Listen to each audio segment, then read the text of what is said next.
R&B Money. We up. Tank. J Valentine. We are the authorities on all things R&B. Ladies and gentlemen, my name is Tank. I'm J Valentine. And this is the R&B Money Podcast. Yeah. Where we are the authority on all things R&B. Make sure the lights are on. Yeah, are the lights? Are the lights on? Are the lights on? I think they're on. They're on, okay, because when you talk this talk, the lights gotta be on. Yeah. You know, there are some individuals, right? And when you are working with these individuals, when you are in the presence of these individuals, you just shut the fuck up and do what they tell you to do. Okay? It's rare, but there are those people. Yes, sir. And one of them is here today. Our brother, Mr. Rico Love. Yeah. In the building. Yeah. What up? Listen, man, it's very, I can count on one hand the people who have vocal produced me.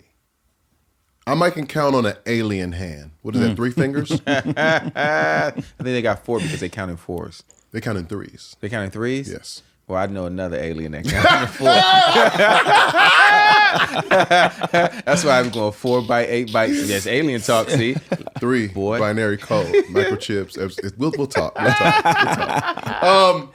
It's rare and not even just from a vocal production standpoint, but just an overall understanding and idea of where a song should go, and to be able to sit up under you, pause, and just take those notes and instructions word for word, line for line. Like, I felt great in that space. Oh man. You know what I'm saying? I felt like I was in school and I was learning something, and at the end of this semester, I was going to graduate. And what's crazy was when I started the session with you after I wrote the song, I was about to step out. You in the book. You said, "Whoa, where you going?" Yeah. You said, "Where you going?" You're like, "Nah." And then you just let me lead. That was amazing. That was a great moment for me. So you know. I mean, it's Harvey Mason Jr. Oh yeah. Yeah. You. Cool.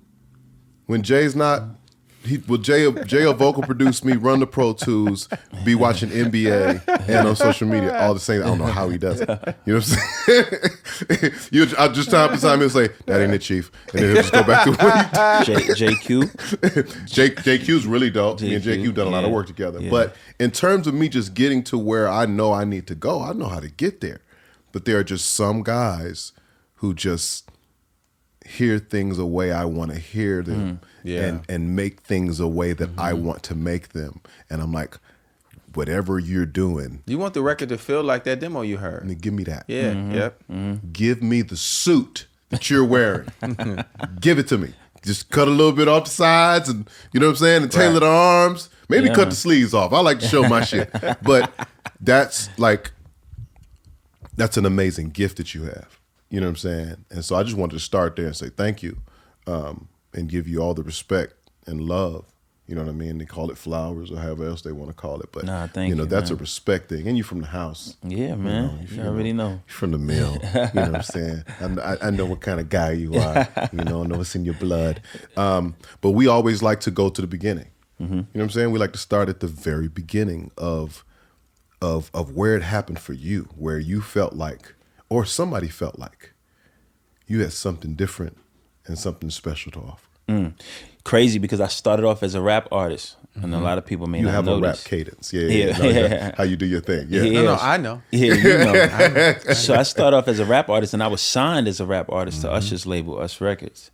And Slash J Records. Slash J Records. Clive Davis. I remember we were all part of that. Yes. I remember performing for Clive, because that's when you you couldn't just get upstream. Nah, you couldn't Clive wanted to to see know. you He wanna see perform. it. Yeah. And I remember Clive standing up and clapping at a rap performance of mine. So, but yeah, I signed to Usher as a rap artist, but I always thought, you know, you have to understand when Usher puts you on TV with him, it's a gift and a curse. So after I signed with him, he put me on How I'm Living and he put me on Diary, MTV Diary. And I was just in the house and he introduces me on Diary, introduces me on BT How I'm Living. So what happens is your family thinks, oh, he's got $1 million. It's on. Like he's Off with the Usher. rip. We up. This is before social media. Yeah. You understand? Social media exposed too much. I think maybe too much of what the business is Right. to where it eliminated the mystique, but that's a whole other conversation. Hopefully we can get into that later.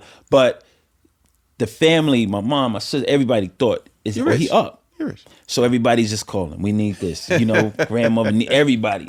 So I remember thinking to myself, yo, I'm entirely too broke to have a record deal. This is crazy. But you had the deal too. I had at the the deal. time. Yeah, I had the deal. We had performed for Clive, but we hadn't did the actual deal with J Records. Okay. We had just did the deal with Us Records. That's right. So I did that deal. I remember going to Usher's office like every day, just waiting. You know what I mean? Not on no bully shit, just waiting. Like, where's he? They be like, oh, he's not here today. I'm like, all right, I'll wait.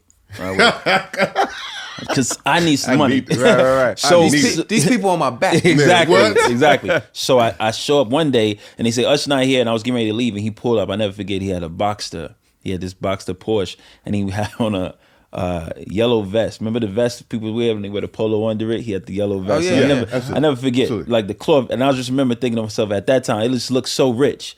And I just got angry. I'm like, I need some money, man. What's going on? So I go to him, I said, bro, I need some money. Like, we signed. I need some bread. He said, all right, listen, come here. Come in this office. And he made a blank CD. Took a blank CD, put it in the recorder. He had Terrence Carter burn this CD. And he said, here's a beat. We've been trying to write to this beat for a very long time. We had everybody try. Nobody could nail a song for this. So what I want you to do is I want you to write a song for me. And his exact words to me, the level of confidence was, write a song for me, you'll be good. I'm going to sell 10 million. That's his exact word to me. So I said, all right, I take the track and I got to tag. Oh, he said what? He said, Diamond! write a song for me. You have a lot of diamonds on it too. You're gonna be Yeah. good. a lot I'm of gonna diamonds. sell 10 million. I'm going to sell Yeah. 10 million. He said that to me. So Matter of fact. he said it Ballsy. in those exact words. I'm going to sell 10 million. You know what I mean? So I was like, okay. I took the track. Sitting in a parking lot of Red Zone Studios. Those don't know. Red With Zone. the Red Zone. So you understand, I came up in a community of writers, creators, rappers. It was myself in one room. Dream was in another room. Nobody knew him. Carrie Hilson would be in one room. Sierra would come down and from high school, drive down and work in the studio. She was signed to Jazzy Faye. It was a whole community of us. I used to run into little Young Jock and T.I. Like we were all trying to make it in the business. And I sat in Red Zone parking lot because all the studios were booked. Me and the Corner Boys had a room in the back, right? Shout out to the Corner Shout Boys. out to the Corner Boys. And I had Yeah. a flip phone and I sang to the beat. And the beat was Just Blaze beat, You're Gonna Want Me Back. Yeah, And I sang Throwback in the phone and saved it on the notes. And I tried to get Pierre Mador, my brother. I gotta give him shit for this. But I tried to get Pierre to do the demo for me. He just didn't have time. So JQ was just walking through the halls. And he said, You need somebody to demo something? I'll demo it for you. Now I'm gonna tell you the truth about everything. I don't like to leave things out. I want to make sure everybody gets their credit. Yeah. JQ demoed the song. And although he didn't write lyrics on the song, he did an ad-lib on the song and said, I wish I could throw it back to the way it used to be. That was the ad-lib. He added. And he said to me, I was thinking, because he gave me the CD back after he cut it, and he said, I was thinking, by the way, we couldn't sit, we had to see me to give me this. Yes. Remember that? It was physical. Yeah. So he said, I was thinking that you should call the song Throwback. At that time, 2003, throwback it's jerseys, crazy. and so I was like, wow, that's genius. So we called the song Throwback. I heard the demo. I played it for Usher. Terrence Carter lost his mind. Mark Pitts lost his mind. Usher lost his mind. And the rest is just history. He cut that record and it changed my life. That's how my career started as a songwriter. So even when Usher got rid of his label and moved on to other things, he blessed me with something that nobody could ever take away from me. He unlocked something in me that I didn't know existed. So I just kept writing after that. So that's why when people, you know, if you ever been around me, hear somebody talk bad about Usher, it gets really bad for them. I just don't allow it. Yeah. You know what I No, mean? but 'Cause that's he how changed my whole life. how it should be. Yeah. You know what I mean? When somebody gives you those type of opportunities, you have to always stay loyal Always. to that. Always. You know what I'm saying? Now you may have your own little personal things. Yeah, we go through our shit. That's life. But when somebody gives you that type of opportunity to change your life, you got to go with that. And also, Usher had an R&B group signed to him. Yes. One Chance, incredible group, by the way. He had One Chance on him, but he would take me everywhere with him. It's the craziest thing in the world. Usher would call me and say, get on the plane. I'm going to get a ticket for you. Just bring an empty bag. And then we'll fly to LA. He was here for American Music Awards, and he would just take me shopping while I was out here. They're like a real little brother. Yeah. We just always connected. We always would have great talks, and I would give him advice. He would give me advice. You know, he always say, bro, you're so wise. Like, what you think about this? The high level shit. And he would just put me on. So we would always hang out. When he did the press run, he did Regis and Kelly and did all those shows. I was with him. When he was going to do BET Awards, he would just say, come with me. Yeah. And it would be myself, Keith Thomas, and Usher. And we would just hang out. And I'd be like, I felt so blessed. And later on, I realized that, you know, it's something special in certain people that stands out and others recognize that. So the gift of recognizing something special in another individual is a gift that I don't think gets enough credit. For sure. Because he saw something incredible in me and helped me learn a bit. And he took me on tour with him. Mind you, I rapped on Throwback on the original version, but on the album version, it didn't make the album. You know what I mean? And it was political. It was political. Jadakiss was on the remix, on the repackage. Okay. But I went on a tour with him, and I would rap my verse on tour in front of 16,000 people every night on tour for 2.5 months. So it was a life-changing experience. It was like seeing the world from the lens of a number one superstar in the world so that I can understand. I think God was just preparing me like, yo, we're going to get you to this level in some capacity. I'm just going to show you it from here. Right. You know? So as you're coming up as a rapper, that's your first, you know, that's your mainstay. That's what you think you're getting ready to be. That's what I thought I was going to be. Had you ever thought about writing R&B music before that point? Never. To that day. So that day that I wrote that song, I would write hooks for myself. Okay. I write a song and write an R&B hook type thing, but I never ever had written a song. And my dad used to tell me all the time, "You can sing. Why don't you sing?" And I was like, "Bro, I'm not no singer." You know what I mean? Because it was a whole thing about R&B back in the day. It was like that false idea of what an R&B artist was, Right. even though the details in so many R&B artists were contrary to that. You know what I mean? They were the toughest guys in the whole musical community. But I just was like, nah. And then I remember, and it's to skip way ahead, I remember when Drake first came out. And I had been done being an artist at that point. I'd already been successful as a writer.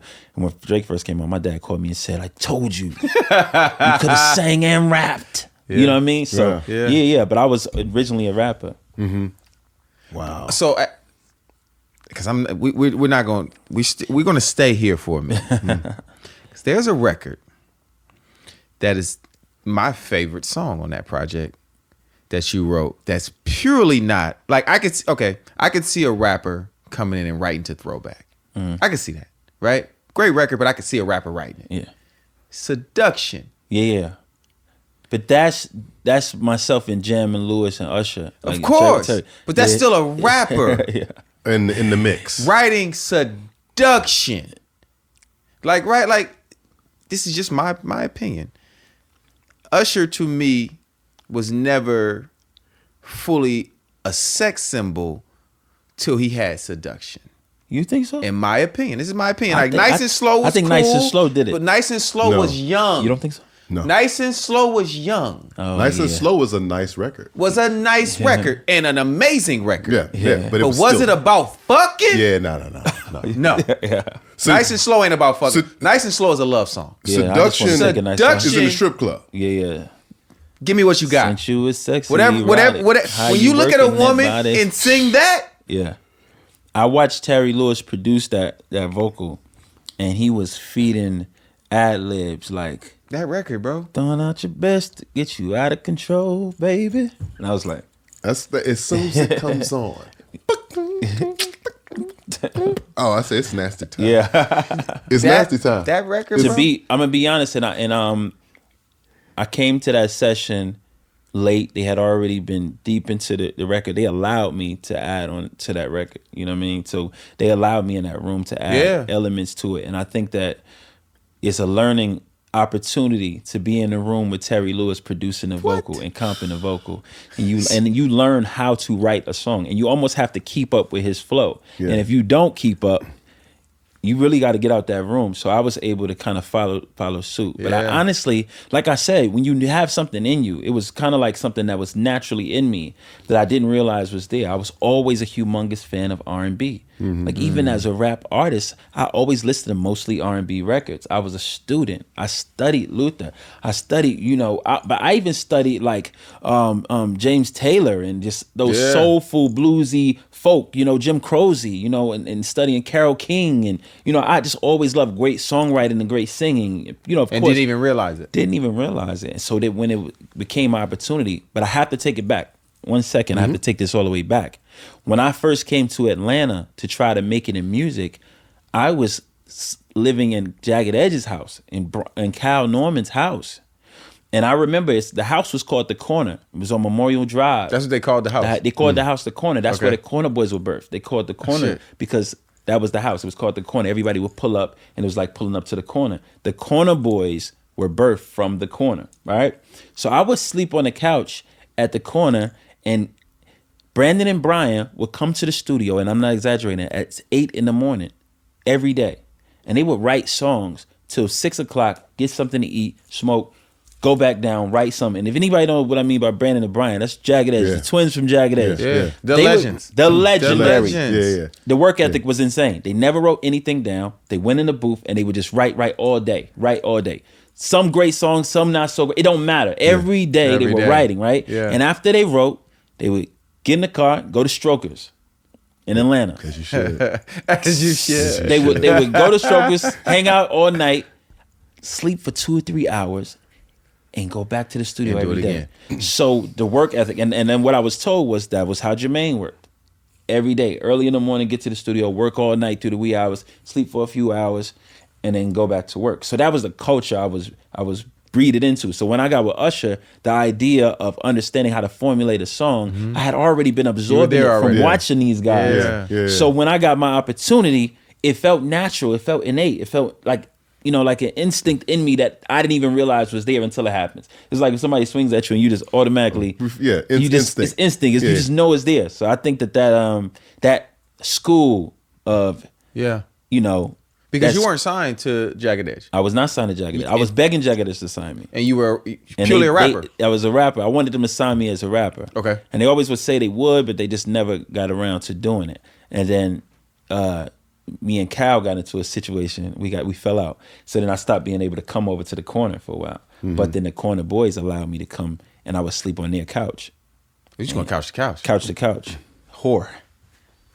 Straight whore. Had to have it. Had to have it. So you fresh out of college at this point? I was in college. You still in school? I'm still in school. I would catch the bus to Atlanta every weekend. From where? From Tallahassee, from FAMU. You FAMU? I went to Oh, FAMU. wow. So I would catch the bus to Atlanta every single weekend. So I would, on Friday nights, I didn't go to Kapalua. I've never been to a Gorilla Thriller. And anybody from FAMU knows what I'm talking about. I had never attended any of these events because on the weekends, I was like, I'm going to Atlanta because I got to make it.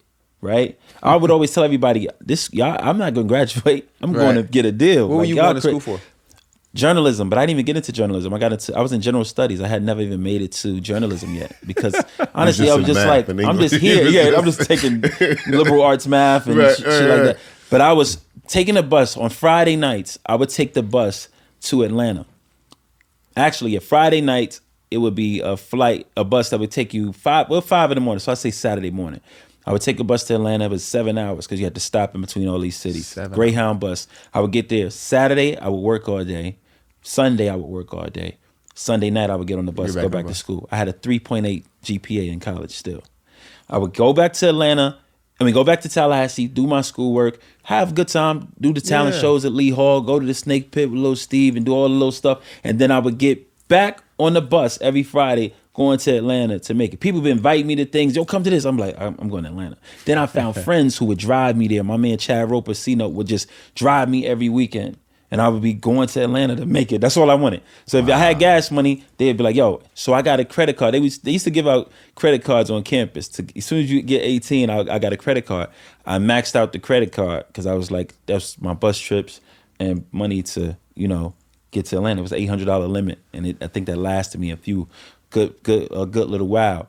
And I would go. So let me tell you the crazy part about it. I get back to school one week and they tell me, you're no longer registered here. Your financial aid was not accepted. Oh, and I was like, well, yes, it is. And I called my mom. I said, yo, they saying I'm not enrolled in school. My mother, who my mother's my best friend, but at this time it was she was a little angry. She said, you're playing games. You don't want to go to school and you think you're playing, because I am looking at the paper right here. How you going to tell me? And I'm like, Ma, they saying I'm not enrolled in school. So what I used to do, each semester they would have my paperwork not ready, or my money wouldn't all the way be in yet, but I would still go to class. And you still go to class, and by the time your paperwork is there, you still caught up. You catch back up. Right. I was told that I could no longer attend classes because my name wasn't on the roll. They would take a roll. If your name didn't show up, you couldn't even come in for the class.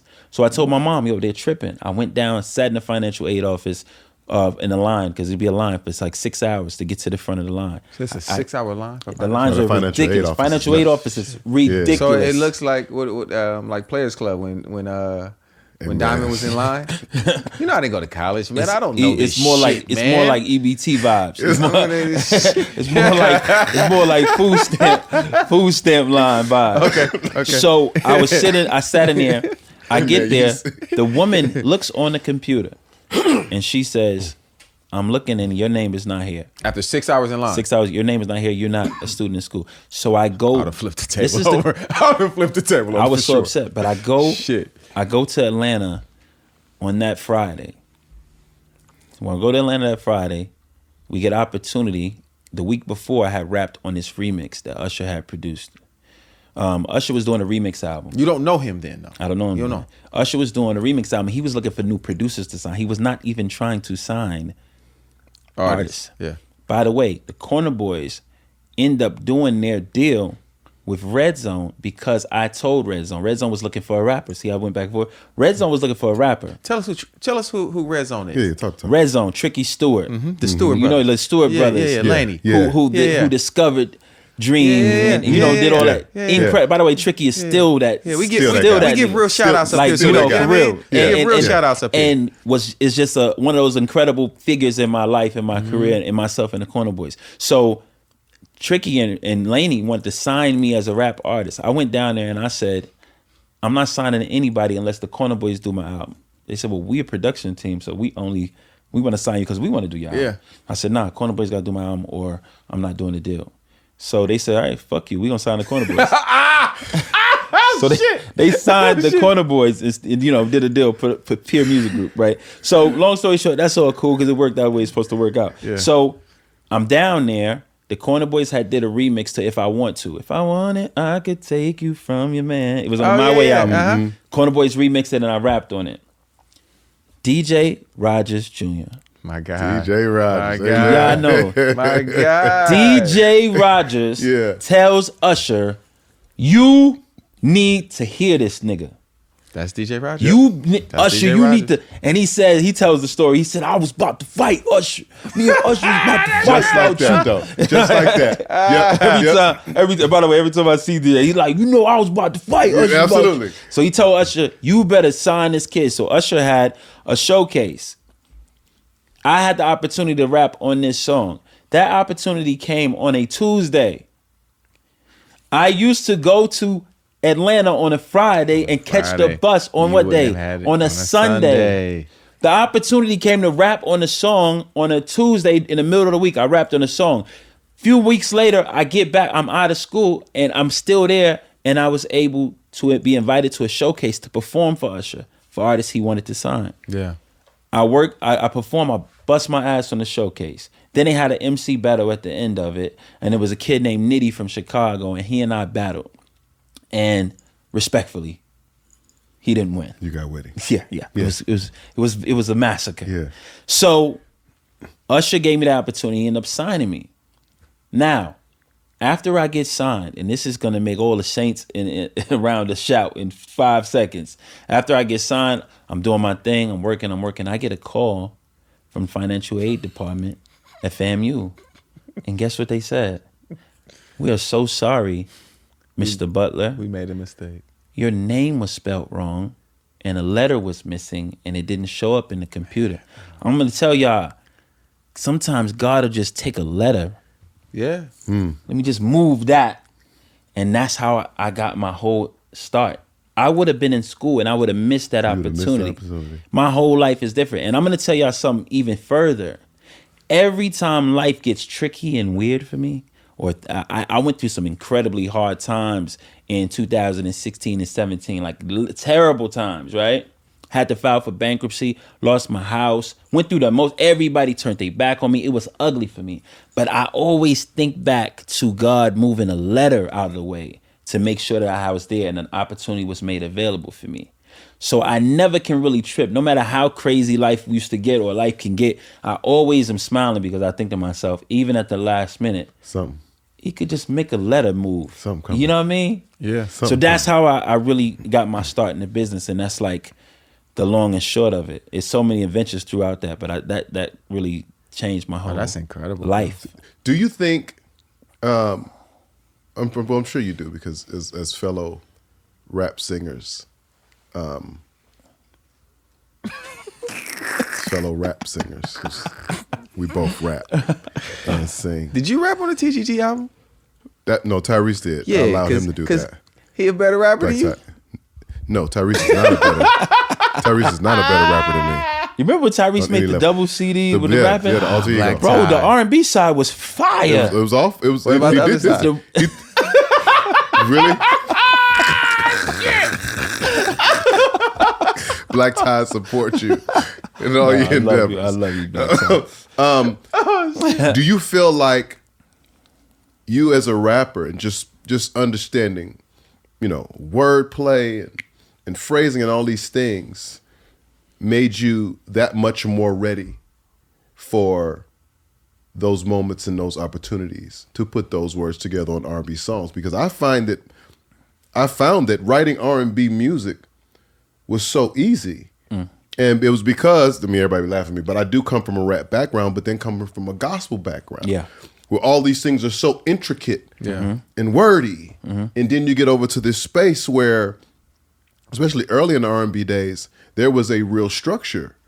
You know what I mean? And if you knew how to dance within that structure, it was light. Like they was like, yeah, we're gonna write a song. And I was like, are we gonna write? We gonna like pencil it? So I didn't do any of that. Yeah. I was like, the words are coming so fast. I'm just telling the story word for word how it goes. Do you feel like your rap?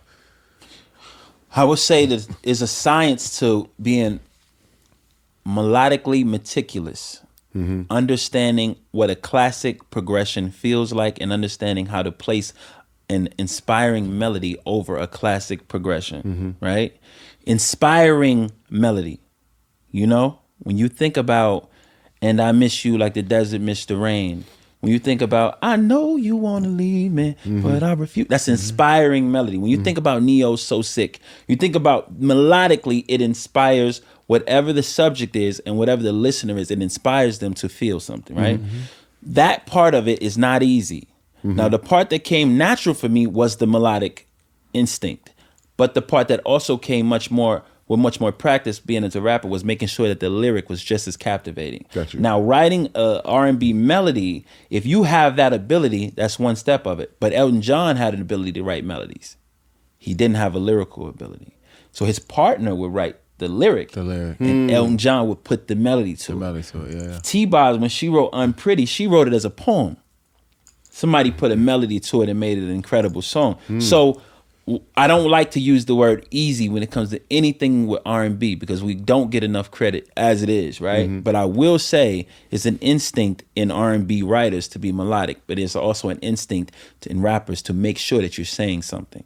So marrying the two, what I would believe was be my strong point. When I wrote Sweet Dreams for Beyonce, I remember her looking at me when it says, you can be a sweet dream or a beautiful nightmare. Either way, I don't want to wake up from you. And she was like, because if you know Beyonce, she's a lyric person. She's not going to sing no fluff. And So when I think about songs I've written and I think about the time I take to make sure that the words line up, even when I teach, I always tell people, if you can't read it like a sentence and it makes sense, trash it. It got to, from start to finish, you should be able to read it like a novel.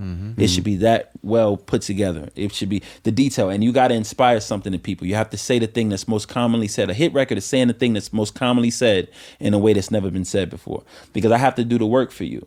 If you're dating a girl and you really don't know what to say to her, that's my job. All you're supposed to do is play her the song. Yeah. That's why we used to have mixtape when I was coming up, and you just send the girl, Just just press play. dedicate. I want to dedicate this song to blah blah blah, because I don't know how to say this. He said it for me. Yeah. So if your songs don't do that, don't speak to people, speak for people, is really a cheat. So when I think about easier, I don't know if easier. I think that I definitely lyrically required myself to be at a certain standard because I start off as a rapper. You said a whole bunch of bars. No, a And whole that bunch thing- of them. and then that No, but thing right that is ultimately why you are who you are, right? Because you're also well studied, Yeah. and there are a lot of talented people, but we're not always well studied. Yep. You know, we're just talented, and a lot of those just talented people come and go. Yeah. You know, it starts off with who you know. We know that's how you name the people who got you to the places, but then it turns into what you know. What you know. And what you know determines who knows you. Because I used to think it was who you know. Then I learned it was what you know. And then I realized that the gift of knowing much makes other people interested in knowing who you are and inquiring about you. Yeah. So the thing that I like what you said was a lot of people don't stick around because they don't study and they're not well versed. But the greatest part about being well versed is they are valleys. And a person who understands and is a student can make it through the valley. I watched Pharrell work in a room across from me, and it was a drought for Pharrell. And I was on fire 5 years in a row, nothing but hits. 6 years, just nothing but hits nonstop. Pharrell was working across the hall diligently. Yeah. And he came in there and he played me Happy.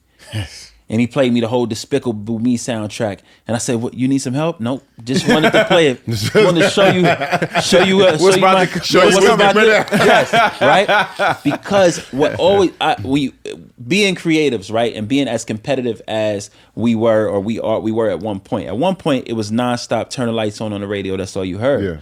Times will always shift. You have to understand you're never going to be that guy at all times. But and a lot of people, they think that they can, you'll see people taunting you and saying things like, "Oh, nigga, get back in the studio. You ain't did nothing, blah, blah, blah." Right. And you, even though, we still working, we still very active.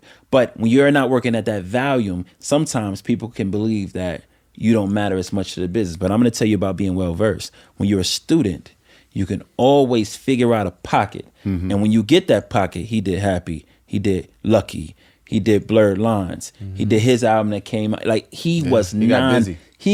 Because he understands it. He's not a fluke. The type of records and the amount of records. A lot of people could not do a versus. They wouldn't have the ability to be able to be blessed enough to say, I could literally do a versus. That's tough, bro. It's a different level. People think that that's It's an a easy different thing. level. I see them throwing around names like such and such to do a versus, and I'd be like, Yeah, you don't got fucking enough. right. You don't know what verses You don't know. is. You don't have. That's a real long time. Yeah. To go back and forth, and it's not because I'm just born. No, it's because I understand and I'm musical enough to be a student and understand how to the ebbs and flow of the business and understand how to talk the language of the people and the culture. Understand how to listen and be quiet. And what I'm learning now is I've listened to so many songs that I've written recently, and I'm thinking to myself, these verses, the melody is not young enough. And that's when you got to be smart enough to know where collaboration comes into play. Because I looked at it, nothing sounded dated or cheesy, but I was thinking like, sounds really good. It sounds classic. But if I just young this thing up a little bit. Just a little bit. Yeah. If I get some little 19-year-old to come in here and just fuck with this verse. Yeah. Right. That's the creative brilliance in understanding the collaboration and what it means. So I think that a lot of us stick around. We're able to still exist. I still do scores and movies. I just did Pop Smoke, Enjoy Yourself. I did City Girls Twerk. Just did Romeo Santos and Justin Timberlake, Sin Fin, #1 in every Spanish country in the world. We still active. We still making music. We still relevant to the culture. But it's not because, nigga, Kanye did not make all those great albums because he was just the dopest. He made all those great albums because he consistently was able to collaborate. He was not afraid. Drake does not consistently do it because he's sitting in the room with just him and 40. Absolutely. He's smart enough to say, you, just come in the room with Let's me. get it. Right. I'll work and tell me where I'm wrong at. Tell me what I'm missing. Tell me when I sound like the old thing and when I Right. need to sound like the new thing. And people have lost sight of what that collaboration looks like. And what it means. When Jay-Z says, all right, I like Young Chris. I like this whole Philly energy. I'm going to go in, I'm going to borrow from that, but I'm going to still be Jay-Z. Right. And somebody would say, well, he stole. Okay, if he stole it, then they would be able to do it. What he did was, Quincy Jones said, a thief steals, a genius borrows. Genius is able to say a little bit of this resonates with me. A little bit of this resonates with me, but this is me. I'm gonna do This it is my who I way. am. Yeah, I'm going to take yeah. a piece of that influence, a piece of that influence. Yeah. I remember Jaden Smith did an interview and he said, if I have to live in a world where I can't borrow from anybody or copy off anything, why the fuck do I even want to hear it? It's like bringing me a plate of food and saying, yes, just smell it. Look, okay, take it away now. Right. It's here for us to borrow from. Sampling music, sampling track. It's here for us to do that. Yeah. If you're not prepared to understand how beautiful that feels to be able to take something that was this, take something this, is incomplete now when you take it away. If I just take a piece of a Tank song and a piece of J Valentine song, each one of those things now, because they're just pieces, are incomplete. But if I add who I am to that, then I just made a whole new complete concept and idea that's familiar to you because you're familiar with these two people. It feels, man, what do I know? What does it feel? Yeah, Why do yeah. I know this? Why do I know this? Yeah, those moments. Because they were able to borrow from incredible things and make something new. Yeah. That's it. It's like taking a drum loop. A drum loop, you're just taking a drum loop. So what are you going to add to it? Yeah. A break beat. What am I going to add to it? Because if not, I'm just taking a break beat. But collaboration comes in my method of approaching what happens after that break beat is sampled. I want to go back as a member of the hive of the Beehive, yes. So I'm wearing yellow.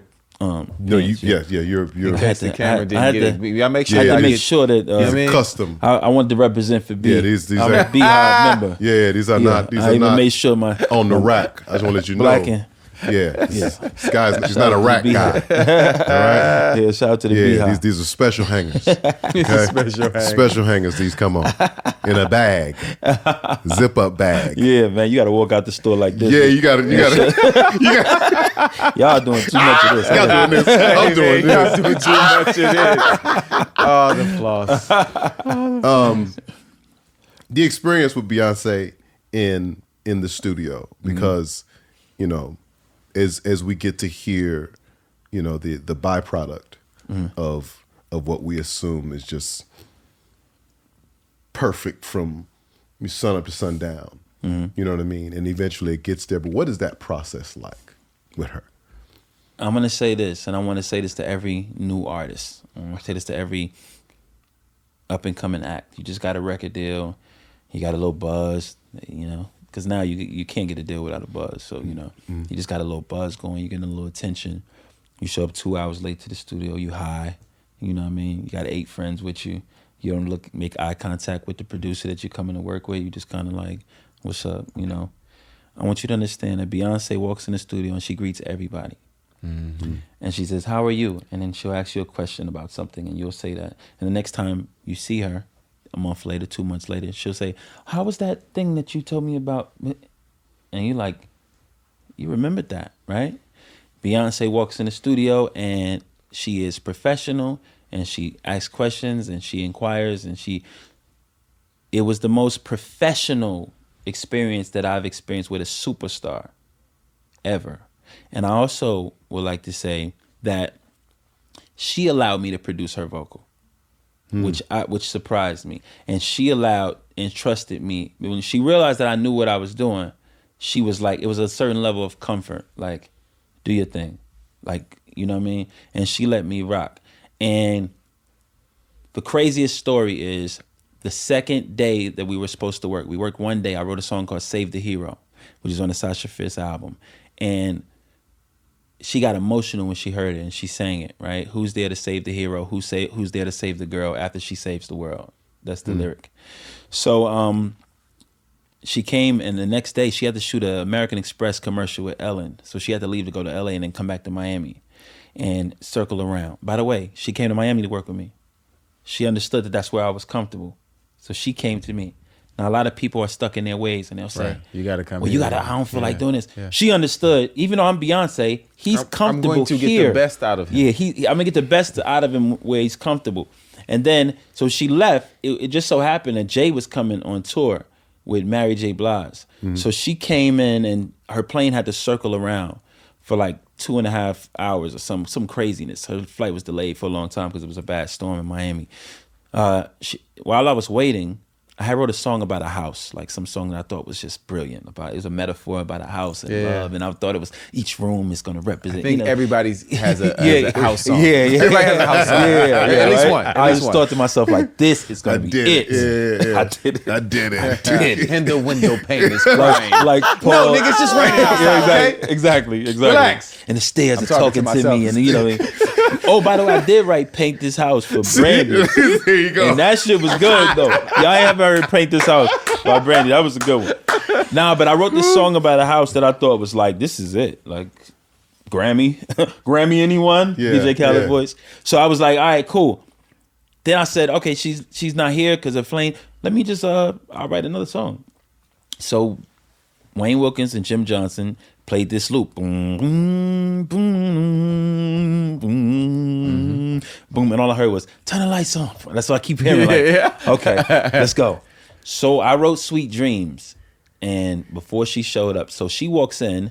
And when she walks in this time, she's in full Beyonce apparel. Yeah. Diamonds, studded, hair done, makeup, everything, heels, just looking like Jesus Christ, right? Yes. Respectfully, ho. Yes. So she says, I really don't have time to work. And that's what I'm talking about, character.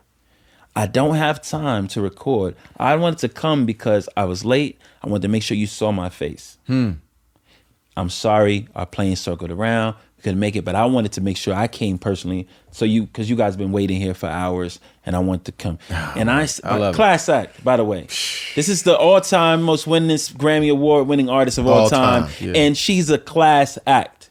She walks in, she says that, and I say, Beyonce, I would love to play you a song that I just wrote. And I played her the house song. And she was like, nice, cool. I said, well, I just wrote this other one before you got here, but I just finished it literally. The mix ain't even all the way there, but I would love to play you that. And she kind of like, yeah, I have to go, but all right. And I played her Sweet Dreams. She looked at Angie. Angie is her cousin, assistant at the time. And she said, how much time we got, Angie? Shit. She said, we probably got 20 minutes. But you know, we got police escorts. So we get there to the American Airlines Theater. She took her heels off and she took her earrings off and she cut Sweet Dreams in 15 minutes. Shit. She cut Sweet Dreams in 15 minutes, and I'm going to tell you what absolutely... Go back and listen to that, guys. I'm going to tell you what changed my life. My voice was saying, turn the lights on. So when she stepped out the booth, she said, oh, wait, I didn't do the turn the lights on. I said, Yeah, she says it on the record. If you fucking say turn the lights on, you better not fucking say turn the lights on, Beyonce. Because I am going to be a whore. If you do you understand the levels? Not say turn the light. You better. And she went in does. and she She said says it. turn the lights on. No, I know she said it. I'm just saying. I know She you. would have said it. That's and, crazy. And gave us tickets to the show. Yeah. And we went to the and Y'all want to roll? Y'all want to go? Police, yeah. By the police way, escort? we want to see Jay. This is my hubby. It's gonna take At that y'all- time, they wasn't even married. It was like Yeah. going to I see. fool with dude. You wanna come You to want the to come? scene? Yeah, I went to the show. So Oh, that's amazing. if you want to know what we're going, like Beyonce changed. I'm gonna be honest with you. I got into a crazy argument years ago with Rodney Jerkins because I wrote a song for Natasha Bedingfield called Angel, and we had already did the deal with Sony. Charlie What? had already bought the song from Rodney. I think he paid Rodney like $150,000 for the At song. least. Yeah, at least, yeah. at least. 'Cause At least, man. Yeah. At least So 150,000. we got into it because I had a hit record on Natasha Bedingfield called Love Like This. So because we were finishing the project, we cut the song Angel. Beyonce heard Angel later and wanted the song.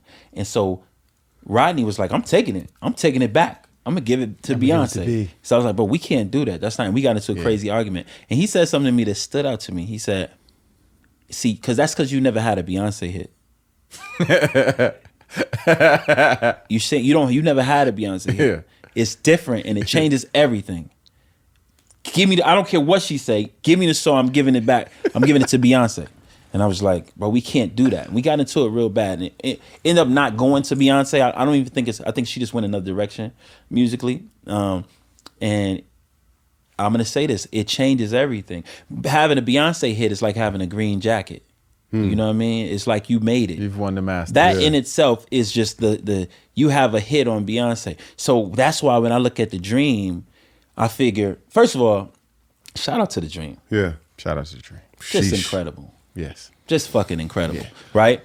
But All the time, though. all the fucking time, right? Yeah. Right? All the time. How? Just incredible, right? Great at what he does. Great at what he does, right? Great at what he does. And just has an amazing presence, and you could feel his presence when he writes a record. But I watch his closeness, and I think it's genius. And I'm going to tell you the thing that I prayed for my whole life. That's why I signed so many artists and tried to break artists, is that Rodney had Brandy. Timbaland had Aaliyah. And Missy, I always wanted that.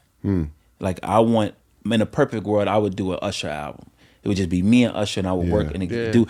Yeah. And watching what Dream and B are able to do, and when people ask me why I don't write at the volume that I do for other artists, I still write every day, but just not getting in with artists, is because I'm not moved by the idea of just you putting me in a studio with your artists and for 2 days and we just try to.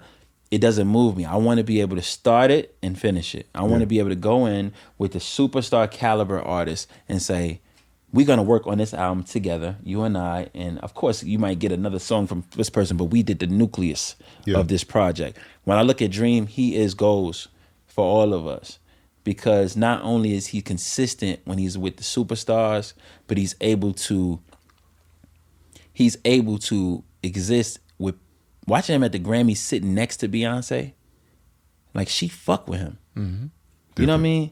Like that is beautiful. And to me, that means a lot more than just him having a bunch of hits. Yeah. He's got the biggest, most iconic artist of all time as his sister. And to me, that's levels. So shout out to Dream. I know it's a random rabbit hole. No. It works here. But I just that works here. Absolutely I works look at here. that, and I think that's incredible. And it shows a sign of your humility, because this is obviously your episode. But for you to say, you know what, I'm gonna give up some love to somebody who I aspire to do things like. Oh my God. You know what I mean? Oh my God. That in itself, bro, is I want you to understand, a huge reason why we have this here. Dream was across the hall from me when I was coming up. He made it first. Sean Garrett was on the other side of town at Hitco. We were all in the same community. We all came up together. Esther Dean used to sing my demos for me. Yeah. I couldn't sing back in the day. I didn't know I could sing. And Esther would do my demos. We were a real community. Yeah. So when I see them winning, I don't even know how to not feel happy for them. Yeah. Right. And I think that if somebody doesn't feel happy for somebody they watch come up, then it's some weird chemical thing going on with you. Because it's natural for us to look at each other, especially as people of color, and feel like, let's go. Yeah. You know why? Yeah. Because the fact that Dream, after all these years, is able to go and create an incredible body of work with Beyonce, it lets me know. What's the saying? When God bless my neighbor, I know he in the neighborhood. Ooh. You know what I mean? Like, I don't get mad when God bless my neighbor because I know he's in the neighborhood. Yeah. So I'm looking at Dream and I'm like, keep going, bro. Because that is what I want for myself. I want to be able to create at that level and be able to do it with something that I really love. I've never heard that. Really? I've never heard that. That is nice. You ain't as church as I thought, nigga. That ain't church. That ain't church. Anything. I've been to every church. That's him. Oh, he tried to put it on somebody else just in case it don't go over. Don't go over. But Oh, it you like went. it? You like it? You like it? My I shit. did that. The other thing I want to tell the people too is, don't play the house record first. Play the Play other song. the second song. Don't Play the second song. We've heard enough. always play the second song. Sure, we've heard enough house songs. I'm sure the song about the house, the metaphor about the house, is brilliant to you. It's not gonna work. This is brilliant. Can I say one more Beyonce story? Keep going. ahead, Keep going, bro. man. Sorry, man. Come here at the Beehive, man. Who you talking to, man? So after we worked on a bunch of songs together, I'm doing good in life. I bought my first Bentley. Talk I about it. tell my mom to come down. I fly my mom down. I put my mom up at the Mandarin Oriental in Miami. So Nothing's wrong I with had a that. whole dinner planned for me and my mom. We about to hang out. I'm just excited. I brought my mom here. Yeah. It's gonna be great. I get a call from a private number. So I'm like, hello. She's like, hey, it's B. And I'm like, shut the fuck up. B called me directly, private, because I can't have that motherfucking number. So she called me and she says, hey, I had an idea and I think we should change the second verse to radio. I wrote a song on the first called Radio. We should change the second verse to radio. I got a few ideas, but I need you to go to the studio and change it because I have, this is a hilarious story, but she said, I want to change it. So I booked the Satai. It's available now. You could just go down there and change it because I'm in the studio tonight and I'm going to do it. So me being a fucking moron, I say, my mom's in town. I was getting ready to take her to dinner. And she paused. I have the studio at the Satai tonight. I need you to get down there and do that. I said, okay, thank you. I'll be there shortly. You take moms with you? Took my mom to the Satai. Moms with you. Mind you, I'm thinking Satai is one of the best restaurants in Miami. My mom ordered room service. I'm in the studio. Satai was laid out. That's when great. It Lenny worked. Kravitz had a studio. Those don't know. Lenny they Kravitz don't had know a about studio that. at the hotel. Yeah. Then he Lenny designed Kravitz, like he the furniture. designed the whole Satai anyway. Yeah. He designed the Satai, Yeah. but he built a studio on the top floor. And it was the most incredible studio I've ever experienced. Yeah. It's just, Oh, it was sexy. it was sexy, right? But you won't take your mom somewhere But else. I'm like, I want to take her to fucking Prime. You know what I mean? So I was like, Prime's great though. Shout out to Prime, Prime. yeah, we love Prime. Shout We out love to Prime. Love Prime. We go in there. My mom was just having a blast because she'd never seen me in the studio. And by the way, I'm in there and it's Beyonce vocals. Right. So she's She's like, like, yo, she got the sneak preview of radio. So I cut that. That was a funny story because that was like her exercising her power in such a nice way. It was like No, well, I don't think that's you- better than when Luther Vandross smashed on Harold Lilly. what? Yeah. So on a earlier episode, Harold told a story about when they wrote "Take You Out," and Luther Vandross pretty much called him while he was out at the bowling alley, and being a fool, gonna tell Luther he can't do something because he's at the bowling alley right now.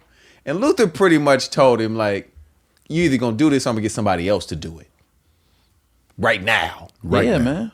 What you? And this is how this goes. yeah, Yeah. man. This When is you the- have that opportunity in front of you, because especially when you're young, and when you get into some money, Yeah. and this whole thing, you start getting caught up in it. It's just a natural, it's the natural progression of life. Yeah.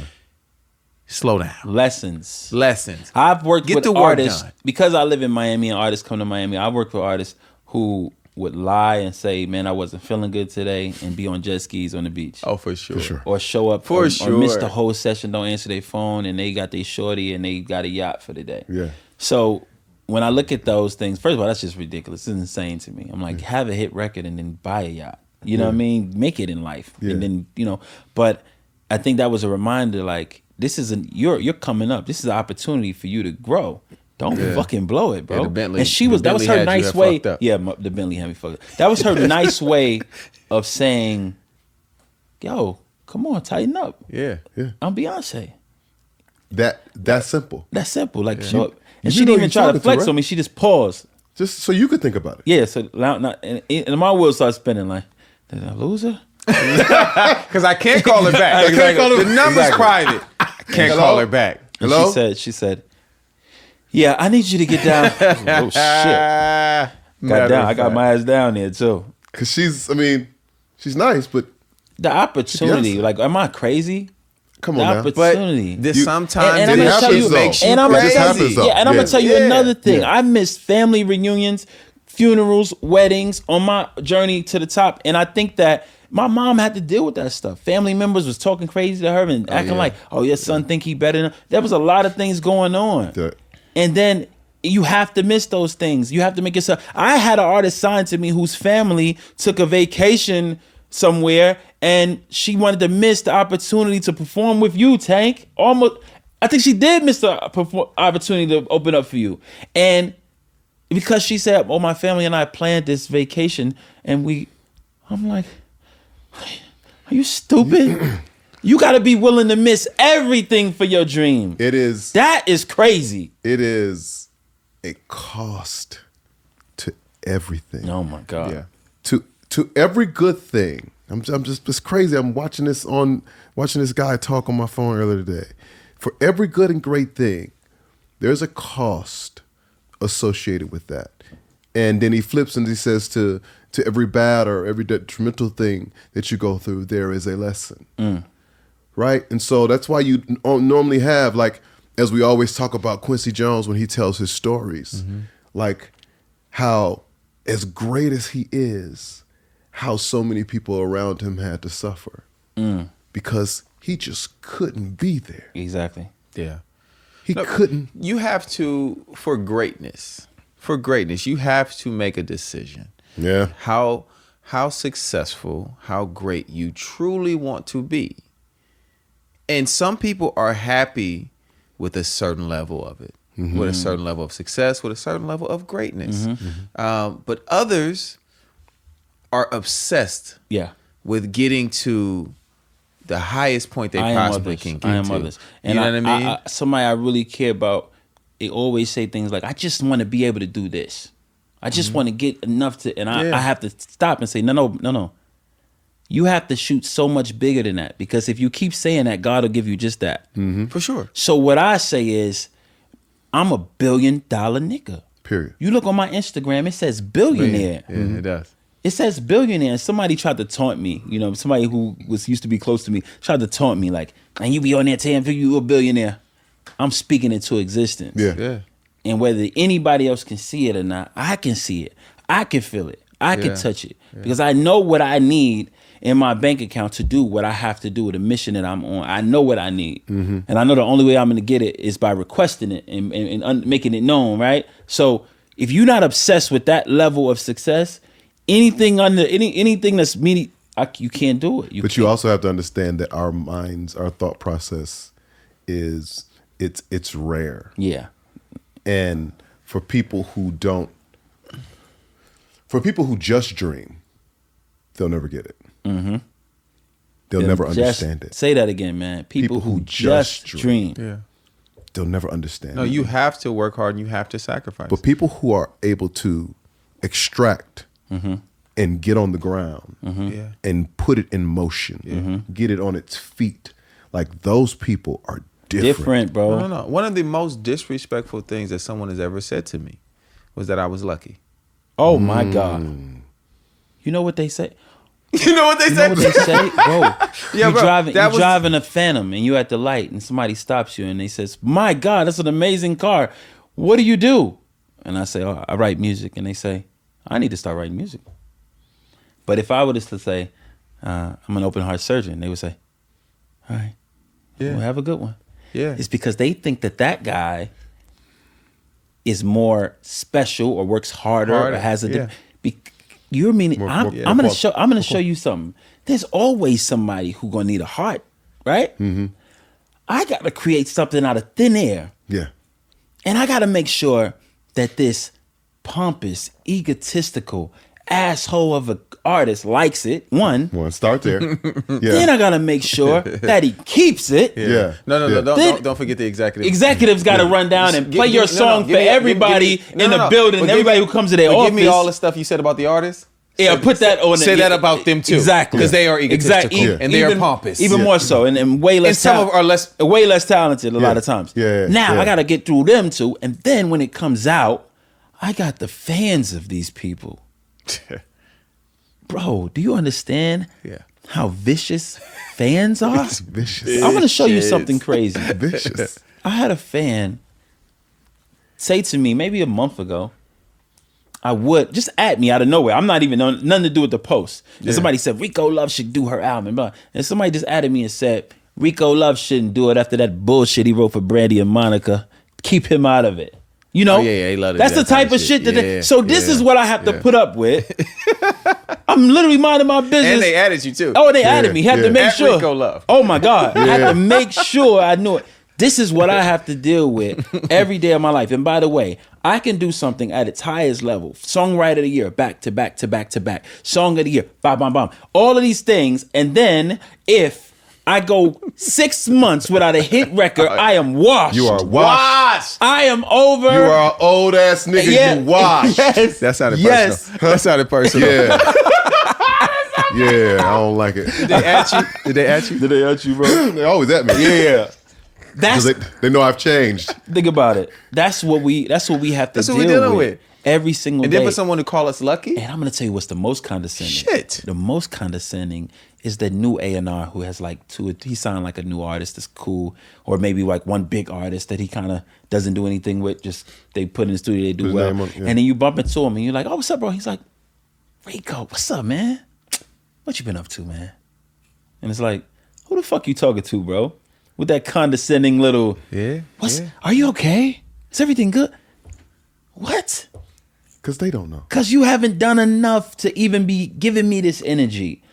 This is the thing we got to deal with in this business that people forget, and the toll it can take on your mental health if you don't keep your For I'm sure. telling you, Yeah. if you don't, if I went through some shit mentally, I doubted myself. I felt like I wasn't, like I felt like I looked terrible. I felt like people didn't like me. I felt all these things, and then I made the mistake of sharing it with people. You know what I mean? And sharing how I felt. And as soon as those people were use it upset against with you. me, they would use it against you. Yeah. You know what I mean? And these are the type of things as creatives we have to just go and keep going. And keep pushing. And by the way, when I go outside, I'm Rico Love every day. I can't not be me. So I have to still be this guy to a public who actually loves you. So you gotta still keep your face on and make sure that you don't alienate those people who actually care about you. Yeah. So it's just like, it's a lot, man. So when a guy pulls up on you in your car and tries to make it seem like your job is so easy and he should just do it, that's the biggest insult you could ever give anybody. No, it's so funny that you actually tell them what you do, because that's happened to me a lot. Because I looked like a 12-year-old for a really long time, so they really can't believe. And I used to do the fishbowl shit, right? I was that nigga before, but I was like, I'm still the you're fishbowl. going to see me Yes, in this I'm thing. still let's make fishbowl. sure. No, I'm not with that no I'm like more. this. So they would give me that, right? And I would literally tell them I was a trust fund baby Really? for a long time. You know what's crazy? I would just be like, oh, I'm a trust fund baby. You know what's crazy? I had a big fur coat on, Tom Ford fur coat. bet you did. And I was Tom on a plane. Ford fur coat, Yeah, see. Tom What, Ford on fur- the plane with on a- the plane. You- I was leaving New York. Wow. Tom And I'm Ford sitting on the fur plane coat. and this Planes aren't that this cold, lady bro. sitting next to me. It was New York. It was freezing. Not on the I plane. had to get on the plane. I had to, it's cozy. So I had to, I get on the plane and the lady says to me, so you know how we sit on the plane, everybody walks by and they're like, hey Rico. Oh, hey Tank. Hey, everybody's yeah, walking by and yeah, it's like, yeah. and everybody in first class are like, who the fuck is this nigga? And the lady, she taps me and she says, hip hop, right? No fucking way. I would have definitely told her I was a drug dealer. I said that! Did you? That's exactly what Everything I love. I would have been like, bitch, you want some coke? exactly what I said. You want some coke? Don't leave out the bitch. I said- bitch, you want some coke? Don't leave I out that said part. that. I was like, drug dealer. And she was so uncomfortable. I slept good on that flight. She didn't say nothing else to me. That's It's the nigga. life, That man. That's what they do, man. pop right. Hip hop, right? Like I was gonna be like, bingo, you got it. No, bitch. Crack. Crack. He said, no, it's crack. Yeah. Mounds of it. Yeah. I want to touch on something else too. While we got you here, man, I want to touch on you as an R&B singer. Come on, man. They don't know. I just want They don't know. I want to touch on you as an R&B They singer. don't Yeah, man. know. I became a real Fucking legit That amazing. R&B record, singer. that record bothered me. You could have gave me that record. Yeah, I know. I could have. You know what's kept crazy that is record. you turned in. We had the remix already turned in, and Tank sent me the hardest verse, after I already had the I wanted to be on that song so bad. He was like, I remember that. you know, Trey kind of turned his fuck Trey. No, but what happened was but I would have added you. It was already turned in. We had a video shoot set. And no, you was moving. I was no. Oh, man. You had one of the coldest records. When I say cooking, and it was everything I love about a record, from the melody, from the musicality. It was very dismissive too. I was just, they don't really know shit. Can I ask you guys a question? What do you think? Where do you think I went wrong after They Don't Know? Because I know where I think I went wrong. I'm just curious to see, where do you think it went wrong? I've never asked anybody this. I mean, that's a very tough question outside looking in, right? Because internally, as we know, so many things can go left. You know what I'm saying? You can lose your promo staff. You can, you know what I'm saying? You can maybe get to a iHeart or any other conglomerate conventions and say the wrong thing to the wrong. Like, there's so many things, right? But the only thing from outside looking in that I could say, if I was just going to point at something, just throw a dart in the dark, was you just didn't do more. You want mine now? Yeah, My turn? I like that one. You were too rich. You were too rich. There's a thing with R&B. R&B is you approached it still as a rapper. You were still Rico Love the rapper, Harlem mixed with Milwaukee. You still had that as an R&B singer. The swag of it, yes, but there's a certain thing where you still have to be perceived as vulnerable. Yeah. And I don't think you were giving them full heart on my sleeve. I feel like it was very fly. It was very talk shit. It was too early for that. Yeah, I think that might be it. Like that. I think like it's a mixture. That was my assessment of it. I was like, oh, this nigga got money. He don't really give a fuck. Everything is blasé. But that's the problem, though, because I gave a fuck and I worked my ass off. I worked my ass off, and everything that they asked me to do at radio, I did it. Every time they asked me to show up to this thing, I did it. I did the free radio shows. I did. Yeah. I remember, imagine having millions of dollars in the bank and then you show up to a show for $12,000. You know what I mean? You're just like, I'm here. Let's do it. Yeah. I remember performing in front of 16 people because I was already in Biloxi, or in the Gulfport, and they booked me to come out here, and they promoted Had a Bad Night, and I'm just still like, nigga, I'm here. I'm excited. Yeah. So the work was there, and I would say this. I, as a writer, I felt like They Don't Know was clever as fuck. But I knew that somebody else, which was one of my favorite songs I released in Days Go By. I sent you Days Go By when I first did it because I just wanted you to hear it. I remember that. But I thought to myself, that's who I really am. And you hit it right on the head, and you hit it right on the head in both ways. I'm going to tell you why. Because I should have done more of They Don't Knows. I had a song called Coldest with the same exact sample loop as Don't by Bryson Tiller before Bryson came out. And I put it on this project I did, the mixtape called El Presidente. Or I Sin. It was called I Sin. And I remember thinking, I Sin is just a warm-up. And that was the project. Everybody knows you for They Don't Know, and you're trying to go with this highbrow, well-written, articulate. Even though I think that the Turn Lights On album is exceptional, I believe it's an incredible body of work. But I think that they were not ready for me. I should have kept making the They Don't Know type records, kept drilling it home with that. It's. I mean, they always call it the super serve, right? Like once you lock into those people who are coming to the buffet, they're coming for a reason. Whatever you got laid out at that motherfucker buffet, make more of that shit. Yeah. And it wasn't that you would lock yourself into a thing to where you couldn't be creative. It was just the aesthetic of what that was needed to be maintained. Because now you're starting to be recognizable for a thing. For that. You know what I'm saying? It's also not all or nothing.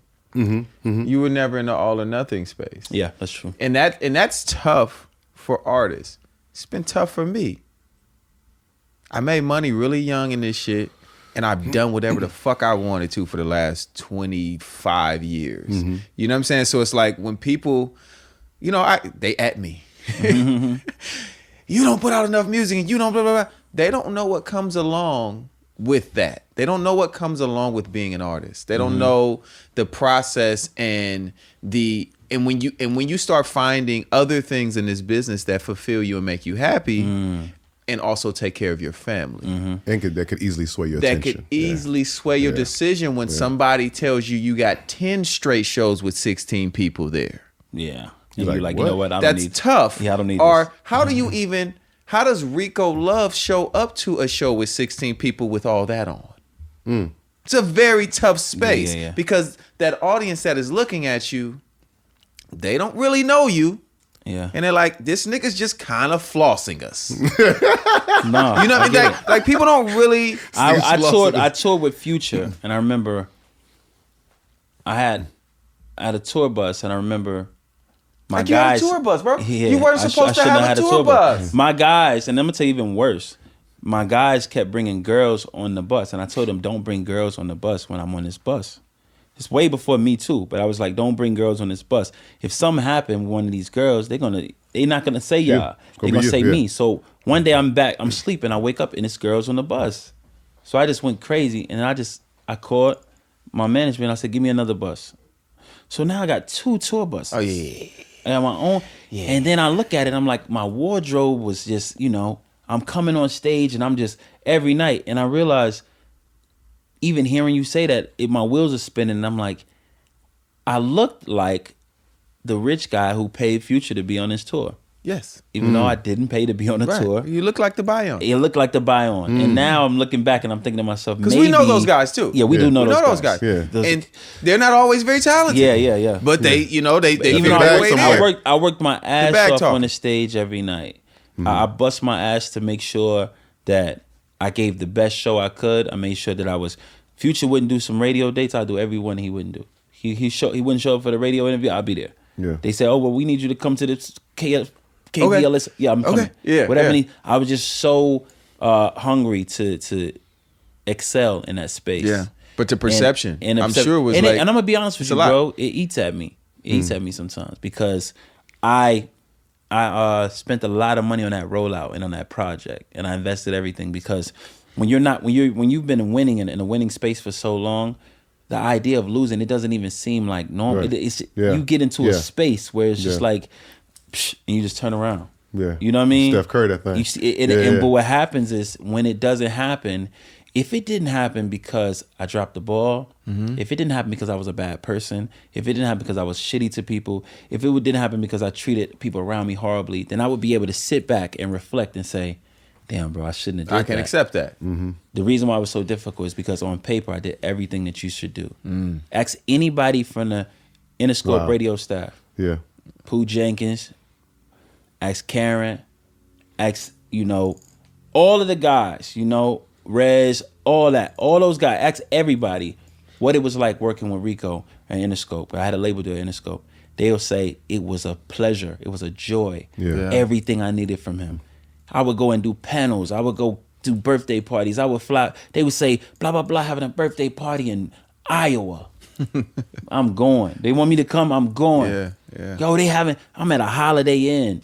I would take a bus from Birmingham, Alabama to New Orleans to do a radio show. After the radio show, go back to Augusta, Georgia, and then get on a plane and fly to North Carolina, do all that. And Yeah. you know what I mean? Yeah. So it would be easier for me to accept the quote unquote failure, which I don't believe in failure, but the quote unquote failure if I look back on my actions and said, that's what you didn't do. And it's really, sometimes I get so But it's- angry at it's myself. 'Cause such I'm a- like, what did you, why? It's such a crazy combo that we said those two things and how they both correlate Yes. with everything that you're saying. Yes. Yeah. Because it's like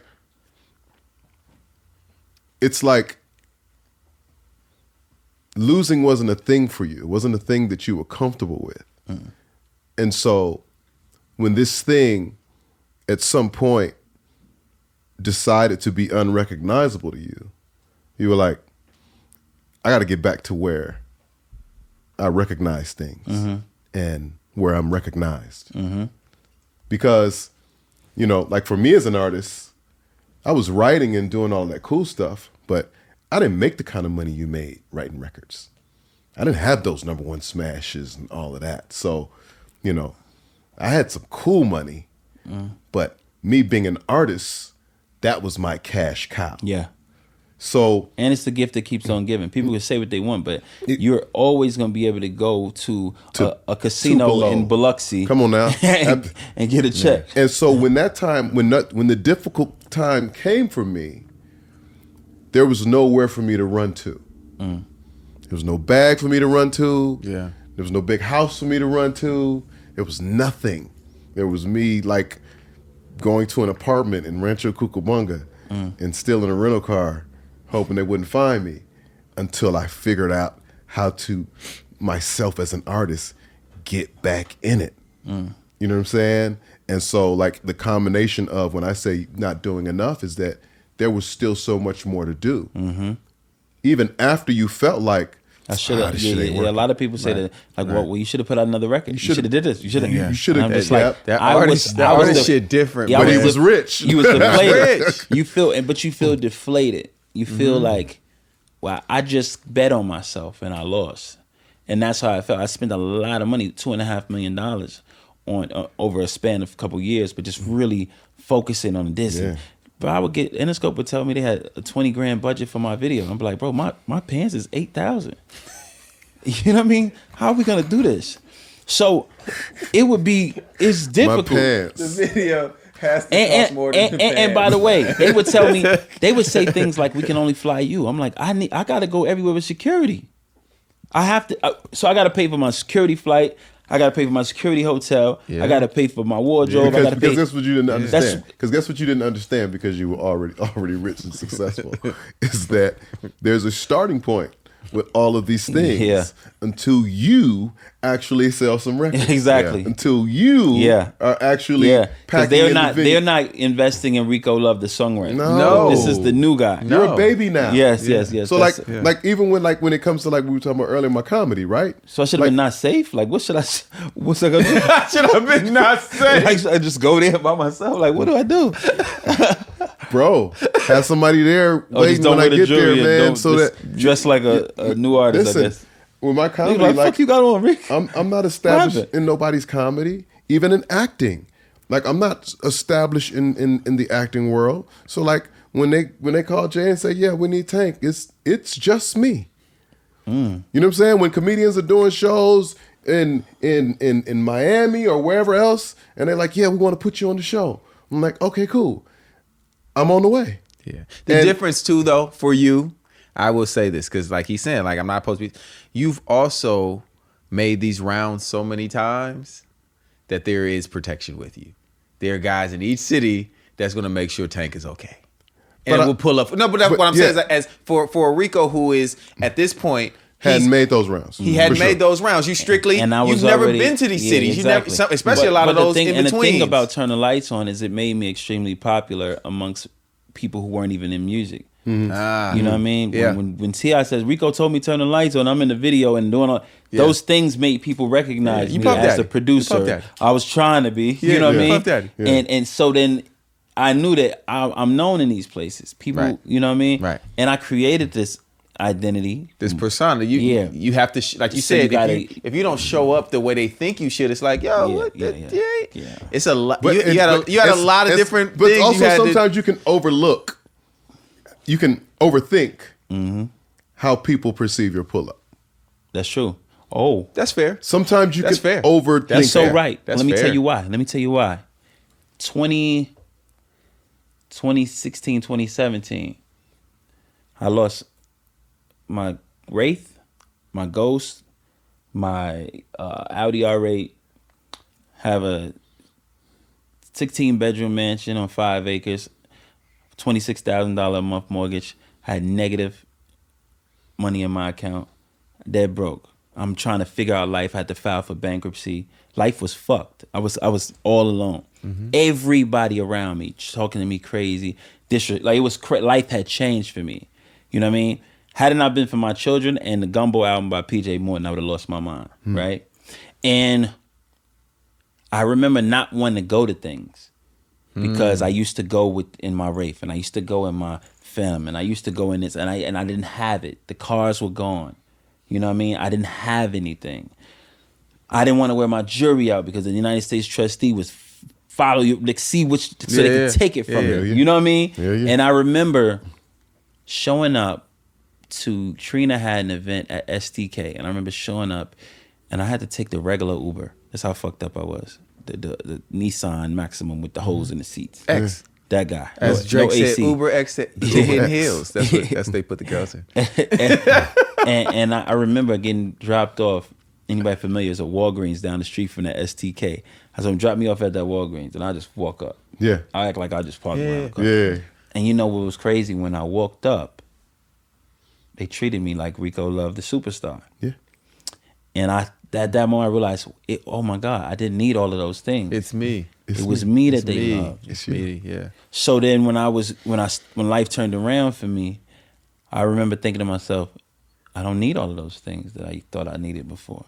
You know what I mean? Like, and that was when you said that really touched me, because you realize that the gift is in you. The gift that you created, God gave you, and the things that you created and put into the world, that's what makes room for you. Yeah. That's the thing that's going to make sure that you can continue to strive. And even if you're not where you want to be, because I don't ever profess to be like, oh, all I know is that every day I wake up and I bust my ass. I'm a good father to my children. I love the shit out of my kids. I take good care of my kids. And I know I love making music and being part of music in some level, some capacity.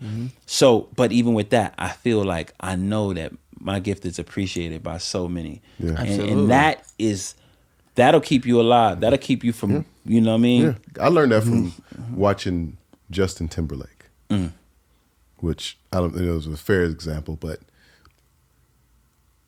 when he went on his 2020 tour, I came to the tour, and it's Justin Timberlake.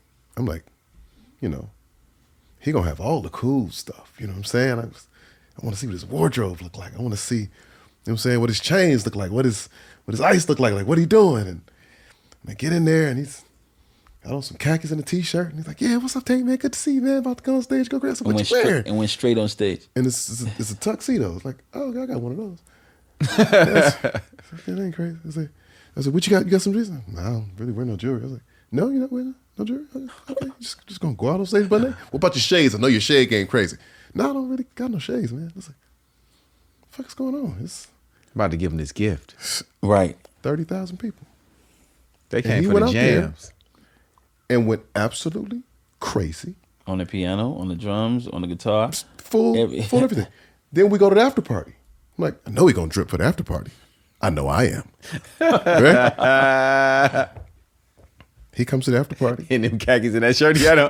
No, fucked up sweatpants, beat up t-shirt, little hat, and a jacket. And he walks in, and they absolutely lose. They lose their mind. Their mind. They don't even see me. I have jewelry on. They should see me. I have shades on. Whatever you do, though, whatever you do, because I hate the meme that says like, it's a picture of Bill Gates and it said not one Gucci belt, right? Yeah. But understand that there's a $85,000 couch in their house. It's, I mean, it's don't get it twisted. There are variations. Exactly. Right? So what you have to understand about black people is that whenever you are in a community of people who have nothing, the only sign of status is what you can put on top. So we have been fighting in our communities, because I want to make sure people understand what Tank is saying. Tank is not saying that these people are more wise because they don't do these. He's saying that they recognize that their gift is beyond what they can wear. His stage was elaborate, $3 million. Incredible. Yeah. So I always like, when I see that post, it bothers me, because I'm saying to myself, I look at Jay-Z wearing a $7 million watch. And Jay-Z is one of the smartest business people you could ever see. Yeah. I just was in L.A. Reid's house last night. The most incredible house you could ever, you know what I mean? And I look at that and I say, stop making us feel like we got to be bums or we can't dress and feel nice. For sure. I do all that I do because I love the way it makes me feel. 100%. And I love the way I smelling good and looking good and feeling like that is for me. But I get what you're saying, because what you're saying is, I realized, and what I didn't know before was that when I come outside, they are looking at me. They are people are happy to see me because there's something I did that affected them. I saw Nisha the other day, right? Incredible writer, right? Yeah. And she says to me, She stopped me on the Grammy red carpet and said, Rico, I used to watch your YouTube videos when you used to give advice to people, and I used to watch them every day, and they changed my life. She cold too. And she's cold. Wow. She cold. She's next level. No, cold. we don't even know We don't all even the people realize- that we're Oh my God. affecting. Yeah. Oh my God.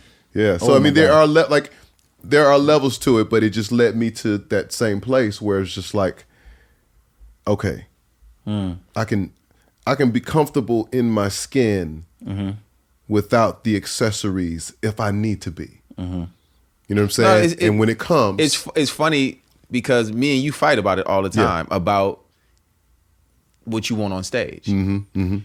Me and him fight about it all the time. Yeah, He's yeah. like, Jay, I need this, and I need this, and I need this, and I need it, because this gonna do this and that. I said, Tank, they just want to see you Yeah. and your gift. And that If it nigga was you will in a stand there- dusty, if it was you in this piano, don't hate they on my would, Yama. Yeah, lose they their just mind. want to hear the jams. Yeah. And the super gift that you have, which is your voice. Yeah.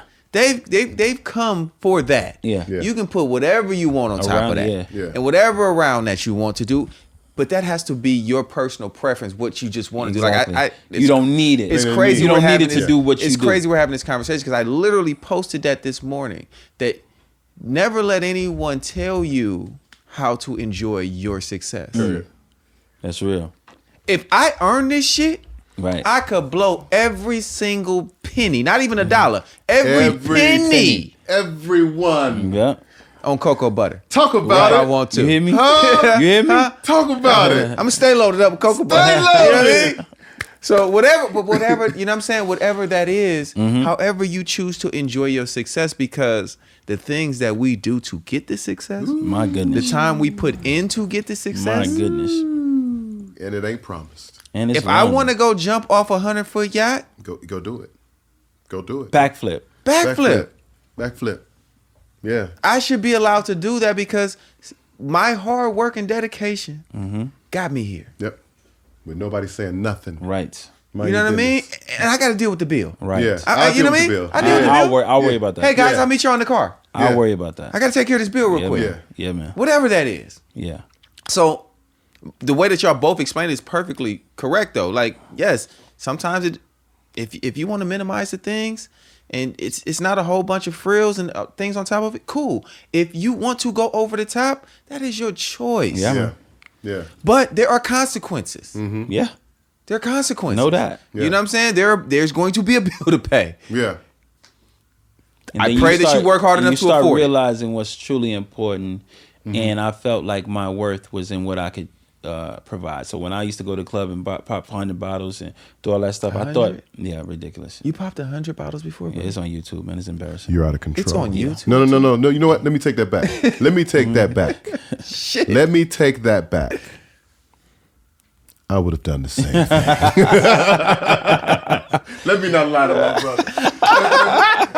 Let me not lie to my brother. It was ridiculous. Oh no, it should have been. It's ridiculous. It It was. 'Cause should have been. I've seen it done. I've seen it done. I'm I've gonna never show done you it. something. If you get a chance, just go on YouTube and type in Rico Love 100 bottles, right? Oh, that's literally- It's really there. okay, the And if you title. watch how ignorant of a nigga I was, I drank water all night.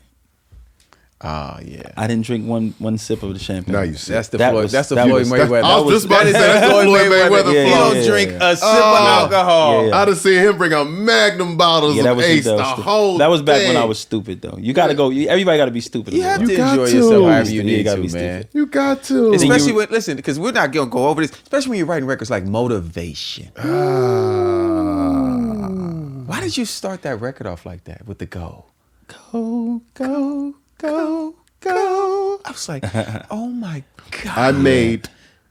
I made 9 tracks and about Trying 5 to- songs trying to find that. Bro, motivation, bro. Ill. Motivation. Yeah. Ill. Like, once again, you took a safe artist. Like I said, I go back to it. I always felt like Usher was safe before seduction. Yeah. And now you gave me the full context of all the people that were a part of that. Amazing. Then when you gave Kelly Rowland America's Sweetheart, A song about And if you know her, Coming. such a nice person. Awesome. She's an angel on earth. yeah. You put For her sure. in a She is. space where niggas was like King Magazine. Right. For the youngins that might not Right. know what a, young people don't know. what a Right. King Magazine They don't was know. back in the Right. day, baby. Why you get your collar up? Because you have to. You hear me? You have Right, to. right. When you talk about King Right. Magazine, Yeah. you must pop your collar, okay? Because it's in there. It put Kelly Rowland in a space. Sheesh. All due respect to my brother Tim, My brother it put Tim. her in a Yeah. space though, Yeah, man. where it was like, Yeah, man. oh, she not fucking around. Yeah. Oh, this is real sexy. Yeah. Mm-hmm. Yeah. You know what I'm saying? You did Go that. longer. You did that. You know what I mean? You did You can that. last more rounds. Ha! You was out of control. And Yeah, you see, And when we're done, I don't want to feel my legs. Right? leg. Let me come listen. on, man. Why you pause? Come on, man. I don't want to feel my leg. Yes, Man. yes. Damn, that's Special dope. record, bro. Thank you, man. Special. You could pull up in the Nissan after that record, and Right. niggas is And do still gonna whatever you respect wanted it. to. Now, listen, the valet will open your Nissan door. Hey, Yeah. Mr. Would you like this up front? Would you like I tried to valet a scooter one time in Miami. They told me no. Would you like this I up definitely front? tried to valet a scooter I one time. They mean, told park me that no. in between the Winnebago and the Hummer. Yeah, but I'll tell you when to bring it around. Back in my bullshit days. Man, Yeah, listen, I got to bring that record up, brother. I appreciate it you. just- I appreciate you bringing that record up because you kicked my ass on that record. That record had me in a chokehold. I only kicked before our ass that was a twice, though. chokehold. No, another time I kicked our ass. Pleasure P. We couldn't get off boyfriend number 2. Boyfriend number Oh two. man. For Damn. Under to do what it really needed to do, man. God damn, Yeah. he was in the way, But man. then Under came through though. He was in the way, man.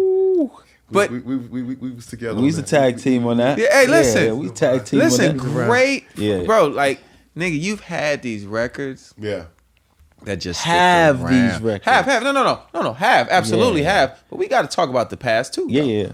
We have to. No, do no. that. Reason why I say have is because we still have them, right? Yeah. And what people say to me that I really kind of cringe when they say, "I used to love that song." Why? Tell me why though. Because Because as a songwriter, I want to know that too. Because I still love it, and you still love it. When I listen to Stevie Wonder, I don't say I used to love that song. When I listen to Burn by Usher, I don't say I used to love. I was that just song. going to say in the That's doo-wop fair. when them song comes on. That's fair. You when still them love songs it. come You on the still doo-wop, love it. And we got to it be go up. particular about how we say things. Yeah. You know what I mean? Yeah. So That's fair. we have them. You know what I mean? Yeah. They're still ours. They still exist. We're They saying still have matter.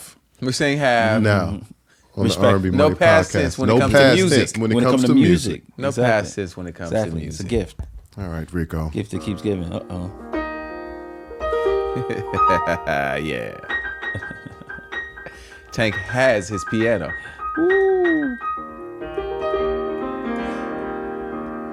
Did y'all tune that? It sounds better today. Can you even tune this thing?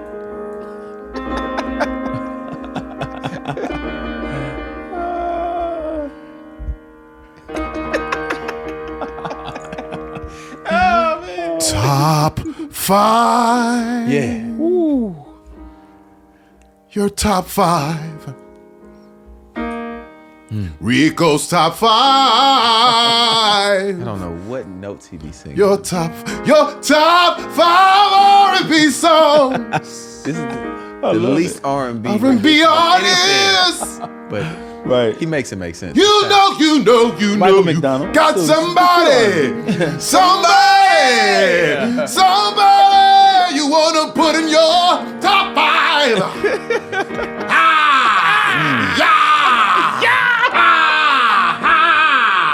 Your top 5.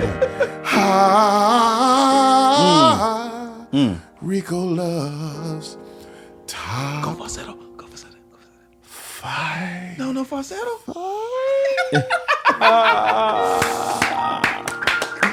Oh, I love it.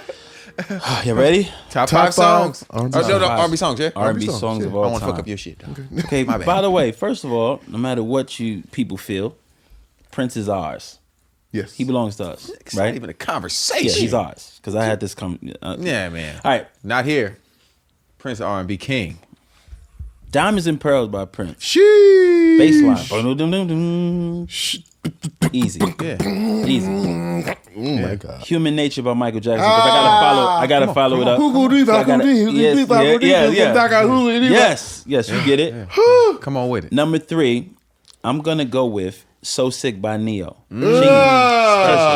Special. Just Kick genius. my ass. Yes, genius. Special. Genius. Special. Number 4, I'm gonna go with Sexual Healing by Marvin Gaye. Yes. Wake up, wake up, wake up, wake up. Get up, get up, get up. Who's he talking to? Let's make love tonight. Who's he whispering to? Whoever's land was next to How him. Yeah. dare you whisper? Yeah. Yeah. Number 5.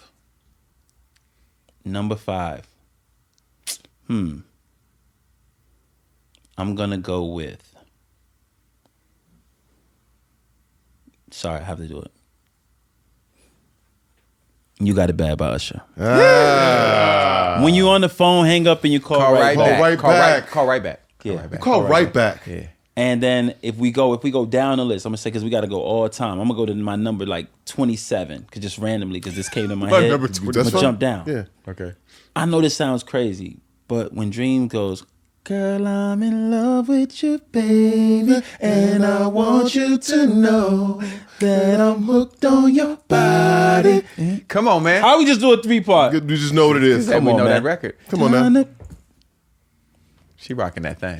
That was just, to me, it she just rocking that thing. That was just a bounce. He was Yeah. just. He- I yeah, don't he like was his different. attitude. I don't like it. He just keeps doing. No, he got jams. He gotta chill. Fucking jams. Yeah. That's a great top 5. Great top. Okay. You all can't, right. you can't ready with your shit. Yeah, you know what I I've mean? been- And with a 27. I've been And with a thinking 20, about it. listen. And with a I had 27. to- No, you had a full 50 clip for it. I got Just a in 50 clip, case. but I had to make sure that Yeah. 'cause that Yeah. song just, I don't know, Yeah. every time I start thinking about the top 5, this whole conversation, I'm like, damn, that song is so special to me. Yeah. You know, Okay. All right. Your top 5 R&B artists. Yeah. Usher, Shit. Okay. Let's get there. Beyonce, Let's get there. Luther Vandross, Why not? Brandy, Huh? Tank. Oh, shit. Let's go. Milwaukee's on. Look at Milwaukee right here. If we Come could just on, get man. Giannis to show up to the Come on, podcast man. one time for the You one know time. I gotta give it to Tank. I'm gonna tell you why. Okay, tell us There's a why. group called Rain. Okay. And those guys, I grew up with those guys, and they had a record deal, or they were signed to Jagged. They came back to that, and they sang this song. BJ would sing this song, when we turn out the lights, the two of us. No, not that's the Joe. He would say, no, it was a song. Star brings much loneliness, but as soon as I see you, the feelings of being blue is gone. Visions of your lovely face have gone. And Tank wrote that song for them about 25 years ago. Shit. I was in high school. They came back with that demo. You remember Rain? I don't know if you know Rain. BJ, Mario, and Tim. And they came. Oh, came. And you, Tim Brown. yes, Absolutely. And you, Tim Campbell. Timbo. We call him Timbo. Yes. Yeah. And they, Wow. listen, and they came back and they played that song, and I listened to that song I remember, because I used to get really emotional, by the way. Like, if I heard the album, when I was trying to make it, I was a kid, like, for instance, the album Emotional by Carl Thomas, when I first heard it, I cried. Not because it was because I thought, if this is what I have to make it in the business, I'm never gonna make it. That's how. That album was So I special. remember That album hearing was that special. song, and I got emotional. I was like, I'm fucked, bro. And I was a rapper, but I just thought, if things have to be on this level, That's crazy. that's how songs used to affect me. I used to get I used to get sad and sleep. I used to get in the bed, didn't want to get out of bed. Because I'd be like, what the fuck am I gonna do? This is all I want to do. Right. And if this nigga's making shit like that, I gotta make stuff like this to Right. make it, I'm fucked. Wow. Yeah, so that's Thank why you, my Tank brother. gotta go on my number 5, because we got history. Yeah. This guy's just Yeah. incredible. Got to finish business. Yeah, man. Let's do a Voltron. Okay. Let's make your R&B artist, your elite R&B artist. We want to see who you're going to pull the vocal from, who you're going to pull the performance style from, who you're going to pull the styling from, and who you're going to pull the passion from. So what artists are you getting the vocal from? I got to get the vocal from Sam Cooke. Shit. And it's close because it's Donny Hathaway or Sam Cooke, but I got to go Sam Cooke because just a, you know what I mean? It was a to it. You know what I mean?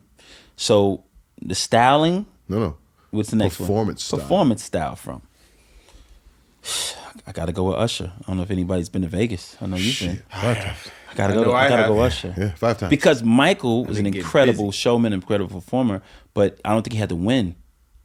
You know what I mean? Usher has the wind to perform for 3 hours. I think Michael was so slim and so, you know. I'm going to stay out of this. Yeah, I mean, I don't know. I don't know if he No, had the I- wind. I'm just- I'm not trying gonna to say stay to out. sing the song because he sounded great. I'm gonna stay But out I of just this. think Usher just has more wind to me in the 3 hour performance. This is your Voltron. I'm staying out I'm of it. not gonna. You disagree? All right. So I'm going to go because that's No, what let's address the wind, okay? Yeah. You do realize that Michael Jackson will perform his songs anywhere from 5 to 10 BPMs fast. Yes, that's true. That's very true. Yeah. You know, I don't play about the Michaels. Yeah. About the Michaels. Michael Jordan, Mike Tyson, Michael Jackson, Michael Corleone. I just don't play. I don't play about the Michaels. Okay. So I That's fair. That's fair. You got it. You got me on that. I can accept when I'm Joe wrong. Voltron. I can accept when I'm wrong. it's your Voltron. But I'm still gonna go with Usher. Okay. Okay. Yep, It's yep, I love performance. it. I'm gonna go with Yep. Usher's Okay. performance. Styling. The style of that artist. What they putting on stage. What they putting on? Styling. Let's say I'm gonna go with, and this is my wild card. Okay. The 5 Heartbeats. They're an imaginary group. Oh shit. Imaginary group. Yeah. But when Flash joined the group, the whole style, It turned out. it turned. No, them niggas was they was definitely fly. They look rich. You have to They put look that shit good, on. yeah. They look put that very shit on. rich. So I got to go imaginary group with that one. You have to look appealing. Yeah. Yeah. Google want that, young, you want my young, spot. young people. In You want R&B. my spot. Yeah. Dang. Where did he still had that fit that they ripped his Nice like this. that they ripped his the Yeah, when sleeves they- off that the brothers ripped the sleeves off of. He had on the He had the tearaway. same fit. He had the same fit. The depiction of that was so crazy.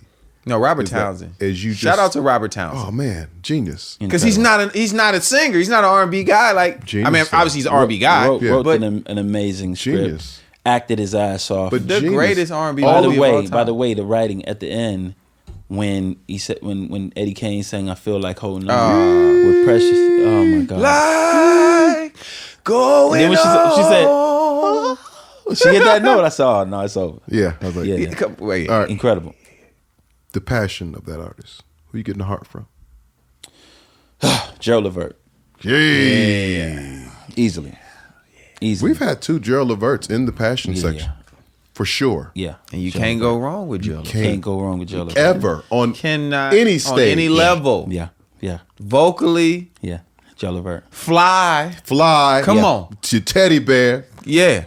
Yeah. Remember that episode when Martin was on the Varnell Hill show and he slid across the Yeah, floor like that- this? that That's some is Gerald Levert Gerald shit. Levert. All That's of Gerald it. Levert. In a suit. He gonna do it because his daddy did it. Yeah. Exactly. In a suit. Yeah. I watched Yeah. his daddy Yes. at Yeah. I'm just making a joke at 107 years old on front of the stage. Remember he would sweating out he his got on the ground. suit. He rolled across What? the stage at the Soul Train Listen, Award. sweating out his suit. Come on, give man. him full, all of it. Yes. All you. Yes, I know yeah. you want it. Yeah. I'm like this. He is still getting to it. Yeah, man. And he used to watch my show every night. And he'd come talk to me and just say, yeah, You know what? yo, I gotta stay good. apologize again because that Michael shit was out of pocket. It was out of pocket because I'm thinking about Jackson 5. He's been fucking conditioning since he was fucking at 2.5. I mean, if Michael Jackson takes a break, it's because he feels. Yeah, he felt like it. I need everybody to go watch the Dancing Machine performance. Out of control. Just go watch the Dancing Machine Yeah. performance. That'll fuck your Yeah, yeah. whole Out of head control. up. Yeah, I apologize. It'll fuck your whole head I up. apologize, Michael, and all of the In the fans. estate. I was in the tripping. estate. I was tripping. In the estate. In the estate. Anything. Yeah. I'll tell him. I know a Yeah, couple of them. I'm I'll so tell him. sorry. I'm so sorry. So, while we're here, we got another selection. You want to give him a selection? You want to give him a selection? What speed you gonna play at? you. I'm gonna play the fast beat. I ain't saying no names. Hey. I ain't saying no names. Hey. I ain't saying no names. I ain't saying no Get name. to Where you it. was, who you with, what you did. Don't say shit. Turn the lights on. I ain't saying no names. I ain't saying no names. I ain't saying no names. Oh shit. Jesus. Story. Funny or fucked up? Oh man. Or funny and fucked up? Funny and fucked up. The only rule is you can't say no names. Yeah, man. So this is Rico. Oh, actually, hold on. Are you ready? Yeah. This is Rico Love's Division 1. Turn the lights on. The motivation man himself. Huh? There goes my baby. Huh? They thought they know, but they don't know. They don't know. They couldn't know. They couldn't know. I ain't saying no names. Oh man. I ain't saying no names. But when I was young, I'm eliminate. I was on tour with Usher, so that eliminates him because I'm not saying no names. Right? Okay. All right. We'll let that slide. Yeah. So I'm on tour, and somebody I really loved and admired was hanging out with me. We hanging out, and I met a young lady. Beautiful, probably one of the most beautiful girls I ever met in my life. I'm thinking to myself, you know what? And for some reason, this particular evening, this guy, very popular, very well accomplished guy, just hanging out with me. So he's like, yo, just vibing with me, right? So I'm just like, all right, cool. We hanging out, and I met this young lady who I thought to myself, easily gonna be my girlfriend. You know, first day meeting her. This is it. This is it for me. Yeah. This is all I need in my life. This is it. That's all I need in my life. She was that beautiful, and I'm just like thinking, like, man, if I man, but homeboy, he's around me, and I'm just thinking, oh, he must be. This makes me look cooler because, Yeah. you know what I mean. It must make me look a lot cooler because I'm hanging with homeboy. So, I say, yo, I'm gonna go step out and second holler at my man because I gotta jump on stage, you know, because I'm on the troop tour. I gotta perform, and I really, really, really like this girl. I'm thinking to myself, it's gonna be it for me. Interlock pinkies, that type of energy. Walking. Yeah? Yeah. Yeah. Yeah, man. And not only was this man ravishing her when I returned. Oh. But he locked the door. Yeah, he locked the door. And he must have been experienced sexually because she because she was doing vocal exercises. I thought maybe they were doing. At first, I thought like maybe he's training her vocals. Yeah. He was training her throat, all right. Yeah. I was like, they doing vocal exercises for sure. Yeah. And then so and then your set wasn't that long. Yeah, it was quick. So- I go up there, do the verse, I come back, I'm like, whoo. I'm like thinking maybe she's soft on the side of the stage. I made a spot for her on the side of the stage. I gave her all access laminate. That laminate. Yeah, I took that laminate back. She came out of there. Yeah, so he was ravishing Rick Rude, what we call him. Yeah, it was. Yeah, they had a time, and then when she walked out, she commenced to acting like she was gonna hang with me for the rest of the night. No. Yeah. This happened. Did you let her hang out? I did. Oh my God. She was bad. Oh, She was bad. She was so bad. I was like, He's an R&B nigga at heart. He can't help himself. He's a lover. He's a lover. I guess I'm just not an R&B nigga at all. He's a man. lover. Shit. oh my God. Drake said it best. Oh man. Oh man. You new to me. You new to me. Oh my that's God. great. Yeah, man. Oh, that was great. That happened. That was real. He said he must have been experienced sexually. He definitely knew his way around. The dressing room. Respectfully, he knew his way around. Respectfully. He knew his way around. I don't think it was respectfully at all, man. Yeah, He was quick too. And he was and I'm like, and now I realized he just really. I'm thinking he's making me look like that nigga, like, you know, this Nah, blah, blah, blah. And I'm just like, yeah, he you had know. been throwing little jabs at her the whole time. All night. And I'm sitting there, but I'm all on the up, you know, undercurrent. I'm like, You think it's you missing so what he's I'm doing. telling her, like, yo, get on this side of the stage right here. When I get out, you know, I'm a blah, blah, blah. I get on the stage. I don't really see it, but I'm not tripping because I just killed it. Yeah. And I'm just like, oh, this is a great performance. This is good, you know. I go back. I'm like, you know, where's, you know, go to dressing room. Yeah, annihilating this young lady, respectfully and safely. But it was just respectfully and safely. Yeah. It was a learning experience. An absolute learning. Next time, experience. take her on stage with I hung you. out with her afterwards. Come on. Yeah, exactly. Come on. I still hung out with her, but no pinkies no more. Like Yeah. the pinkies was out. I got standards. Shit. Listen. I know you gotta go, but it's a very important thing. I need you to give our audience a little bit of the rundown of the Recording Academy, the Grammys, and the Black Music Coalition. How that collective. I'm sorry. How that all goes together, and the part that you're playing in that, and how important that is to up and coming and current. Yeah, established icons, creatives everybody in this business. So I'm the vice chairman of the Recording Academy's board of trustees. So, and I'm also the chairman of the Black Music Collective. I always love watching the Grammys. I always felt like this was music's biggest night. Not to sound like cliche, but I just felt like this is the Super Bowl. This is it. This is Super Bowl for us. This is the thing that we can say, wow. And a while ago, I became a member and I joined and I started understanding what it means and how you vote and how this operates. And I used to be as angry with the Recording Academy as everybody else until I realized that these are things, the issues inside the Recording Academy are things that can be fixed. It's just about us coming together, right? If everyone decides that we're gonna walk away from the race, we don't harm or hurt the rest of the people in the race who don't run as fast as us. We help them. They benefit from our absence and participating in certain elements of it. People often say, like, we should fight for our seats at the table. And I'm telling you, we should not fight for our seats at the table. I'm telling you that my ancestors built the table. Their influences, their music, their soul, their energy created this table. Every artist that's done great numbers and great things can always say there was a Black artist that influenced them. This is a fact. So I'm not fighting for a seat. I'm claiming an inheritance that belongs to me, that's owed to me. So when I'm inside the Recording Academy and I'm fighting to make sure that we raise awareness for Black voting members, when I'm chairing the BMC, we're honoring this week we honor Sylvia Rome, Lil Wayne, Missy Elliott, and Dr. Dre. Lil Wayne's speech, he cried. Because we gave him the Global Impact Award. We didn't give him an award for a song. We didn't give him an award for an album. We said that you globally have impacted the world. Your style, your energy, who you are.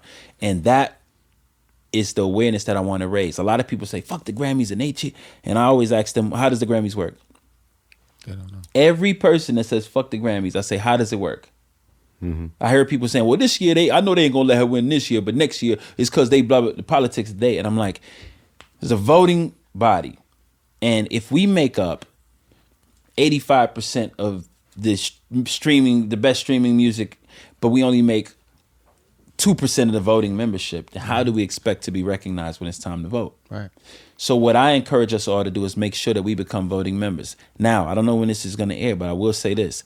February 15th is when you can start submitting to be a voting member. You go to Grammy.com. You click in that top left corner. Tab is going to come down. In the middle is going to say membership. Click on that membership. You get 2 people to co-sign you, to give you letters to speak up for you, right? They don't have to be established artists. They can be anybody. It helps if you know somebody inside the academy, but if you don't, it's okay. And then be active in the music business currently.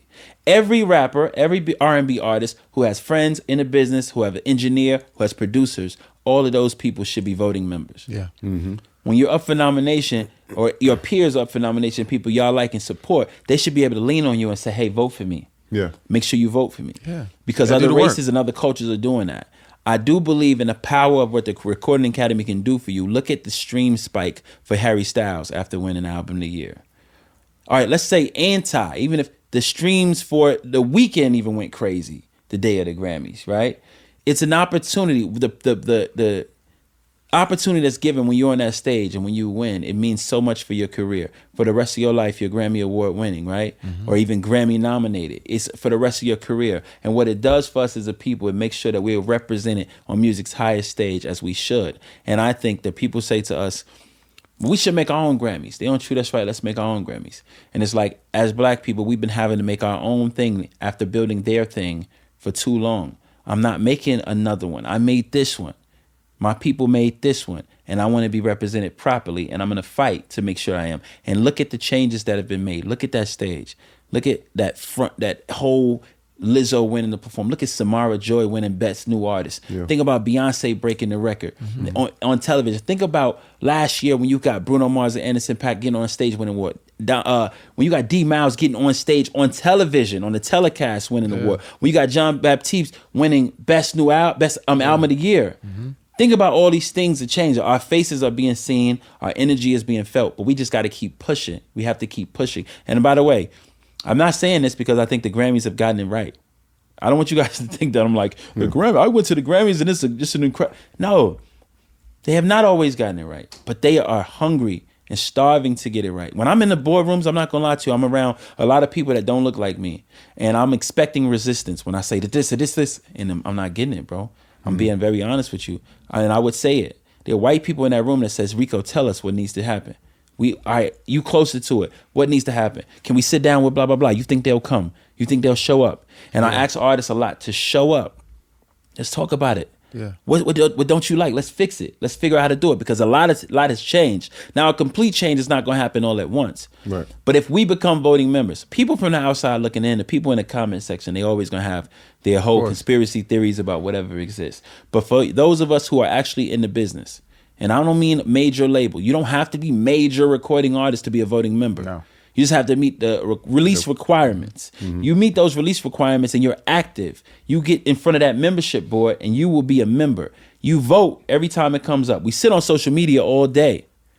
Right. Grab that phone when the voting comes up and you vote for the people that you agree and believe should win, and you be a voice for the people who aren't getting the visibility. PJ Morton has 4 Grammys. Yeah. My man Jay Independently. Ivy. My man Jay Ivy just won Best Spoken Word Album, and he was on the Tennessee State University album. So I look at those things and I say to myself, these are people who don't have national recognition, #1 records in the world. Robert Glasper. They're in those rooms, and they're going to be tough, even with the whole situation when they were like, why is Chris Brown and Robert Glasper in the same category? You have to understand that there are rooms put together for people to debate on how these things go and try to understand, and they're trying to figure things out. And we can make adjustments. And they have to make adjustments, but then sometimes you got to understand if you're not in that room and knowing what they were up against. What if they were trying to put Glasper in Best Jazz, and he was like, well, it's not a jazz record, and Jazz say, we don't think it's jazz. And what if he was trying to put him in this category and they say, it doesn't work this way? You never know the situation. Yeah. Either way, if there are changes that need to be made and things you don't agree with, staying on the outside is not going to answer it. The problem is going to be solved if we get involved. Yeah. And I had such a voice in the building, and they respected my voice. Think about this. As a black man, I served as a governor in the Florida chapter for 1 term. I was elected to the National Board of Trustees after 1 term. After 1 term serving as a trustee, I'm now the vice chairman of the Recording Academy. What does that mean? That means that these people heard me, they felt my energy, and they trusted that I had the best interests of the Recording Academy. And every day I speak up for African Americans, for people of color, for women, and they do not bat an eye. I don't get resistance. I don't get people saying, man, I don't know. I go in there and we fight and we make things happen, and change has to happen over time. I just think that people should recognize all of the change that is happening.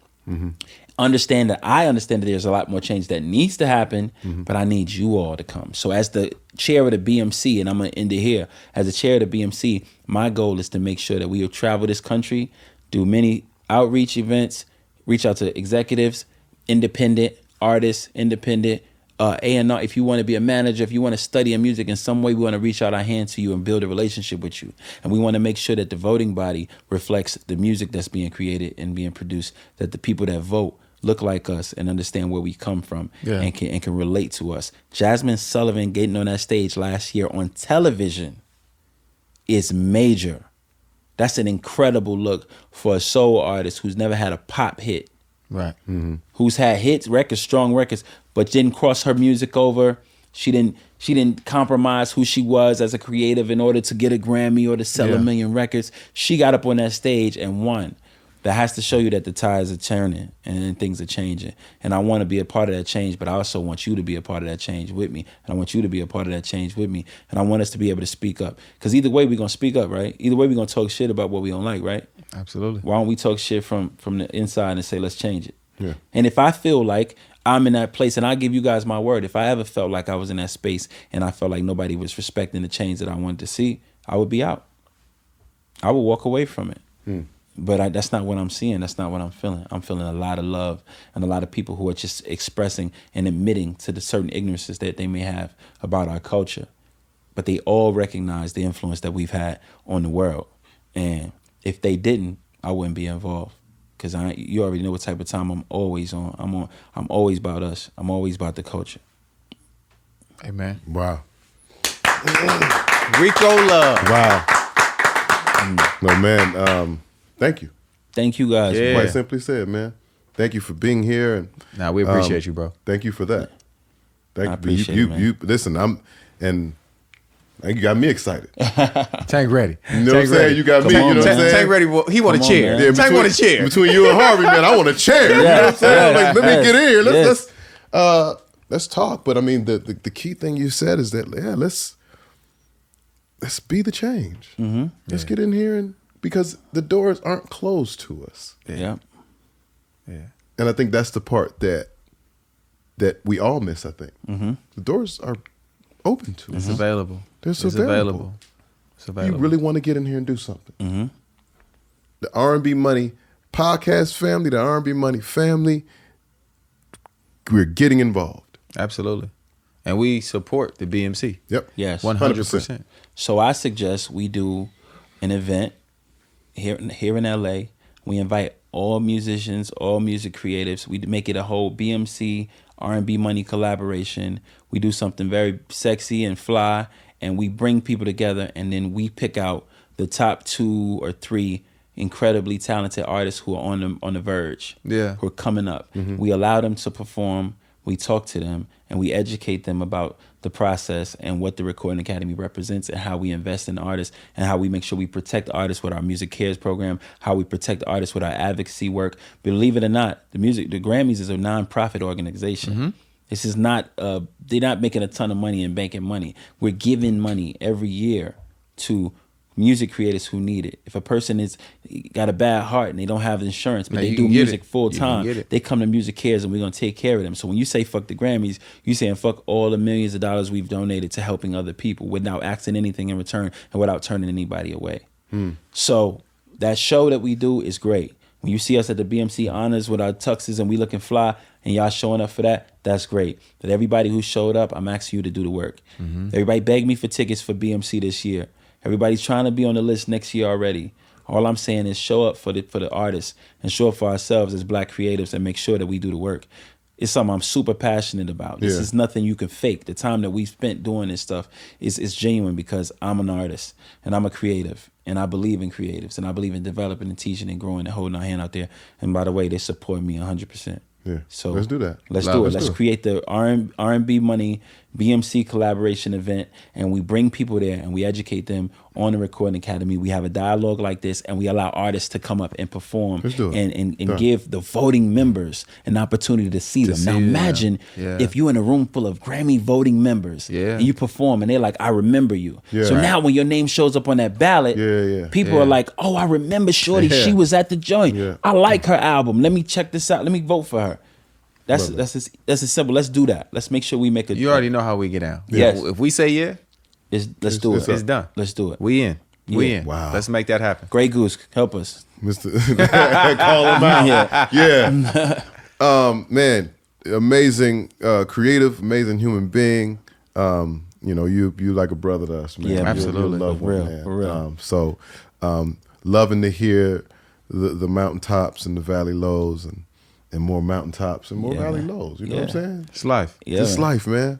And I think that people really need to hear that and know that it's okay to go through that. Yeah. It's fine. Yeah. It's another day. Jay always say, this is like the lottery, right? And doing music is like the lottery. lottery. You could write you one song, be broke yesterday and tomorrow. Change everything. Jeez. What Glorilla say? Tomorrow. Yeah. Tomorrow. But tomorrow. Tomorrow. So we thank you for everything, man. And that is a big thank you, man. That encompasses the entire universe of who and what you are. Thank you We so much. appreciate you, man. Ladies and gentlemen, my name is Tank. I'm J Valentine. And this is the R&B Money Podcast, the authority on Yeah. all things R&B. Yeah. And Rico Love, man.